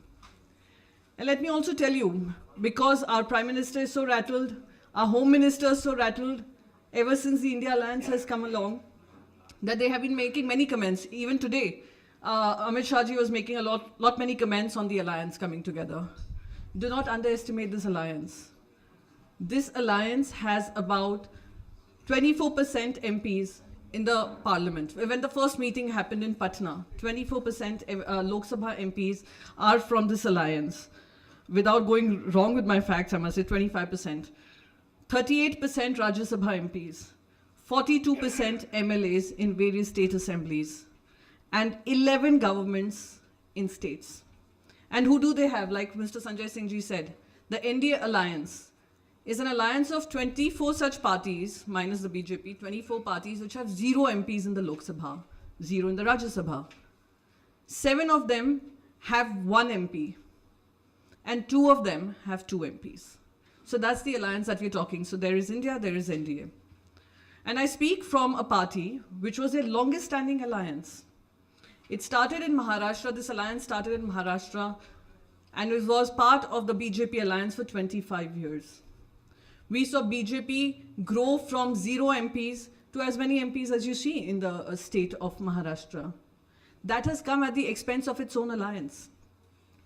And a party which cannot allow its own alliance to grow, which cannot coexist with its own alliance partner, is a party which is heading towards autocracy, which does not believe in coexistence, it believes in absolute control. And we have learnt our lessons. And that is why from NDA, we switched to India, which has the 2 essential I's, which is India spirit, India spirit of inclusiveness. And anything that goes against it goes against the very spirit of what we stand for. And the last thing I'd say, which everyone has emphatically covered, that Parliament has become a mockery, where bills are being passed without discussions. Bills are being disrupted, discussions are being disrupted by members of the ruling party. We have the entire election machinery in place, which includes your central agencies, which includes propaganda, which includes these news channels which add to this propaganda, and unabashedly, brazenly, and this is all that we are fighting up against. And we know the strength is with the people of this country, and when they will vote for India. They will vote for a country which is inclusive, which is developmental, which is progressive, which is liberal in its thought, and most importantly, respects its people, respects its cultures, respects its diversity. I'd end with this. Thank you so much once again for having me over. Thank you. Thank you, ma'am. Thank you for your emotional speech. And I invite John Brittas, a journalist and member of parliament from CPA Marxist. I am now ashamed to say that I am a journalist. That is my opening remarks. There are my colleagues in the media here. See, we all thought that the media would protect the democracy. Now, the media has completely caved in. Just because you introduced me as a media person, we believe that we have 4 pillars to this democracy: executive, legislative, judiciary, and media. Now I feel we have 1.5 pillars: executive, other judiciary. We are not very sure it's a pillar or not. We all talk about the parliamentary democracy. The basic premise of the parliament democracy is that the executive should be accountable to the legislature. We have a prime minister who comes to the compound of the parliament, doesn't enter the parliament, pick up 3 or 4 media persons, address them, go away from the parliament. This is what is called the accountability of the executive to the legislature. We have reached that stage. And we believe in representative democracy, and we know what is a representation. 20 crore people do not have a representation in this government. I don't want to count about the representation of Muslims in government, parliament, bureaucracy, judiciary. And there is another myth that we have federalism. And we know what is the plight of federalism. Enlightened people have spoken about the delimitation that is like a Damocles wall that is hanging on us. The South India with 18% population contributing 8% of the GDP. Now it is almost like a colony for the North India. Please bear with me. I was a little afraid when Jairamji spoke about North India, 6 states. Then I confided with Manoj. Then he said, oh, more or less, I also agree with you. I don't want population to be the only criteria on which delimitation. So when we are keeping company with Manoj, he also has changed a lot. I feel so okay. So, you know what is the myth of federalism? And the scientific timber. I'm completely ashamed to step into the... Sir.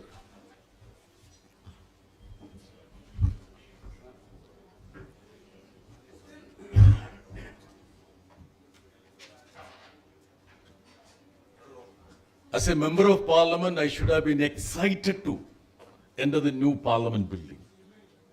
But I don't even like to look at that building. Priyanka was saying that it is like a Lulu mall. Did you say that? No, I didn't say that. She was almost ready to go for shopping there. Then I told her it is a new parliament building. Otherwise she would have gone for buying some sarees, which regularly she buys. So I'm not excited to go to the new parliament building. And I'm sure that Jairamji, Shengoli is there. Now we'll have a Simhasan. We'll have palace clowns there now. We already have in the parliament, of course. We have a crown. We have a Jodish. And this is a country where the Prime Minister was outraged to see the President go for a function of a temple. The Prime Minister himself has become the head priest. Puja. So this is the plight of the nation. Many of my friends say that we have a constitution that will save the democracy. Absolutely wrong. Only democracy can save the constitution. That is the pertinent point on which we need to be convinced.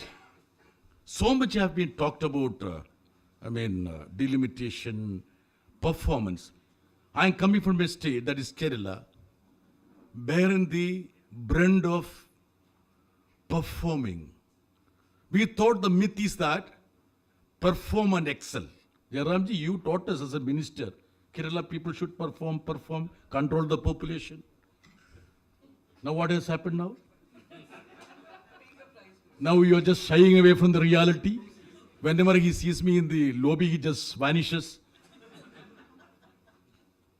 Perform and perish. That is a reality. The resources to Kerala has come down drastically. Drastically. See the 15th, the Finance Commission. Dr. Jayadi Ghosh is there. I'm sure that she would be aware of that. So this is the plight of the country. Every time people from Delhi will come to Kerala and give sermons about investment friendly. Look at Gurgaon, Gurugram. 72% of the revenue of Haryana is being contributed by Gurugram. What Gurugram? I don't know. They changed the name of all these places all of a sudden. I don't know what is that. No, even the so-called people, the techies can't even come out of the houses. Nobody values the social capital. We South India, Tamil Nadu, Kerala, we produce so much of social capital. Is there a system in this country to evaluate the value of the social capital? No. So I feel that I don't want to take much of time. I promised Manojji that I would wind up in 5 minutes. I'm glad that there is a exchange of ideas that is happening here. I congratulate the DMK IT wing. And there are many more enlightened souls here. I mean, those people who are sitting in the audience should be much more eligible than me to address the audience. Kanimodiji, I acknowledge that. Let me just say that 224 is a deciding year. Do you want this country to be a democratic country? We have to decide. Thank you very much. Thank you, sir. Thank you. We welcome our party treasurer, Ayya Avargal, and other honorable MPs. And next, I request Honorable Manoj Kumar Jha from land of our favorite Laluji to address. Thank you. Thank you so much. I must acknowledge that whenever I meet Kanimoiji in the Central Hall, no, I'm not stopping you. I'm just referring to you. Whenever I meet Kanimoiji in Central Hall, I tell her that we are the DMK of Bihar. But we also know that we have to do much more than what we have done so far. All my co-panelists, my friends, some of my Delhi University friends, Ratan was also here, I can't see him now, and Jayati ji, everybody, Lamb Fellows, in good number, all of you. It's a great day, Baluji, you have come from Lok Sabha. I mean, such a great day. Our Home Minister Amit Shah ji is quoting Jawaharlal Nehru. What a great day. For a moment I thought I have been in the time machine और मैं 40-50 साल पीछे चला गया. And Amit Shah ji is standing in front of Nehru and said, you taught us well. You know, I mean, these are bizarre times for our democracy. When I looked at the caption here also, the tagline, India for Democracy, the very tagline tells you that all is not well. Why do we have to spell out India is for democracy? It means there have been certain undemocratic things, features, ugly ones, but normalized in our society in last 9 years. And everything has been done democratically. If you look at democracy purely as numbers, which my senior colleague Jairamji, I come from Bihar, a state like Uttar Pradesh has not achieved the ideal family planning target. But I, for one, shall never agree, as stated beautifully by my friend John Britas in a lighter and a heavier note, that population should be the only criteria. That shall be the day Indian federalism shall crumble. It cannot hold that weight. So these are the things which we must keep in mind. Lot many things have to be kept in mind. मैं भी उतना ही रखूंगा जो ये मत समझना कि मैंने कागज तैयार किया है. You know, if you have to look at the health of democracy, or any one of us have to look at the institutions which were meant to be taking care of the overall health of the democracy. Judiciary, as Britas rightly said, I don't wish to say anything apart from that. Executive. I mean, now look at the situation without giving you just a bit of hint that there were constitutional positions in my country which were supposed to be neutral. They have become cheerleaders.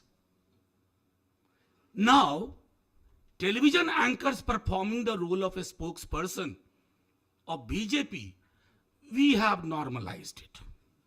अब चलो अब तो ऐसा हो ही गया है, क्या कर सकते हैं? But constitutional authorities narrating, going for what you call the Chalisa for the PM. Now they don't require spokespersons at all. Even they don't even require ministers. In the, I mean, Shanmugamji, I am not saying anything what happened today. Overall, I'm saying what gives me a sense of hope, and I acknowledge it to all my friends from Tamil Nadu. Southern India has been a beacon of hope.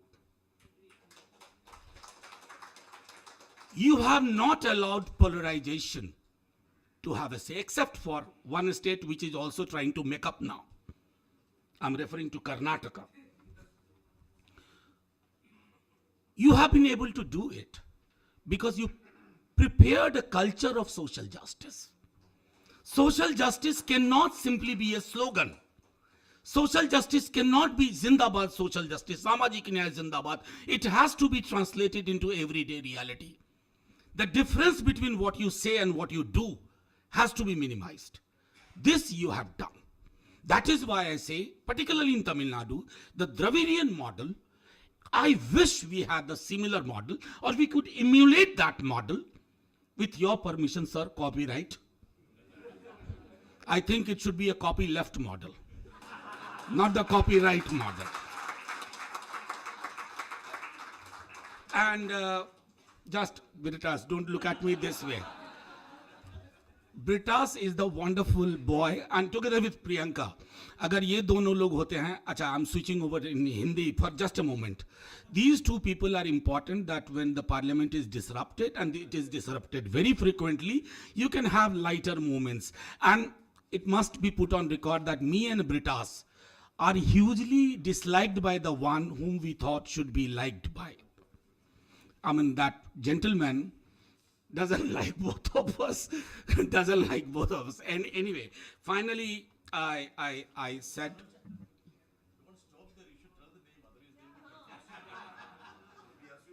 media bhai, friends, I yesterday tweeted that these are counterfactual times. We imagine, for instance, my home minister imagines if history was like this. My prime minister imagines Sengol should have been taken in 1947. I mean, I admired the wisdom of those people who did not bring Sengol in 1947-52. I yesterday sent a tweet that looking at things in parliament, I wish we had Mavlankar in Lok Sabha and Radhakrishnan in Rajya Sabha. That's all. I don't have to say anything else. Finally, I'll tell you the detail when we meet, because media friends are there, although all of you are very good. But you know, all of us are individually good, but collectively when the Malik takes a decision, you can't help it. So I finish it with the line that there has to be a shared culture of democracy. Shared culture of democracy. And it can't be done by politicians alone. It shouldn't be done by the politicians. It must not be done by the politician. It has to be done by each one of you in whatever way you can do, you can contribute. Thank you very much. Jai Hind. Thank you, sir. Your left and right punch was similar to Laluji.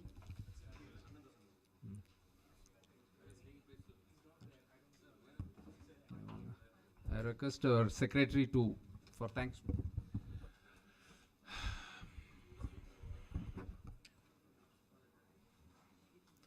Well, Vanakkam and Namaste again. I had to, yeah. Let's see. This is only to prove that DMK is not against Hindi and it is only against Hindi imposition. So I said this in the previous session also. I just wanted to say it when you are there. Okay. My DS who was supposed to give the vote of thanks is suddenly missing. I think he's just making arrangements for dinner. So I just have to step in and say a very brief thank you to all of those who've joined us today. Our leader, Honorable Chief Minister of Tamil Nadu, Dravida Nayagan, are the one person who is taking this battle to Delhi, has sent us, Dravidian warriors, here to Delhi from Chennai, here to this awesome place called Anna Kalengar Harivalayam, to take this battle to Delhi. And this is not a battle which is just fought in Delhi. This is going to be fought all over India. And every one of us wants to be a warrior fighting for democracy in India. We have India today as one union of states, thanks to brilliant people who brought this nation together. Our forefathers, our founding fathers who formed this nation, built this nation out of blood, sweat, more of blood than anything else. And they formed this amazing amazing democracy, which is probably the most biggest democracy, the most influential democracy in all of the world. This democracy needs to be saved at any cost. And today, all of us with one particular thought in mind, one particular goal in mind. 2024 might not be like all these awesome speakers here today said, 2024 is not the only aim. This aim is to rejuvenate, revive the idea of India that has been lost for the past 10 years. So I'm extremely happy, extremely honored to have the presence of amazing people who all made this day possible. I thank my Honorable Chief Minister, my leader, for making this possible, for giving us the idea to do this in Delhi, to take the fight to Delhi. And So we're bringing the fight to you here in Delhi. This is started here in Arivalyam. This is going to be fought in every street and every house of India. This is a fight to save democracy.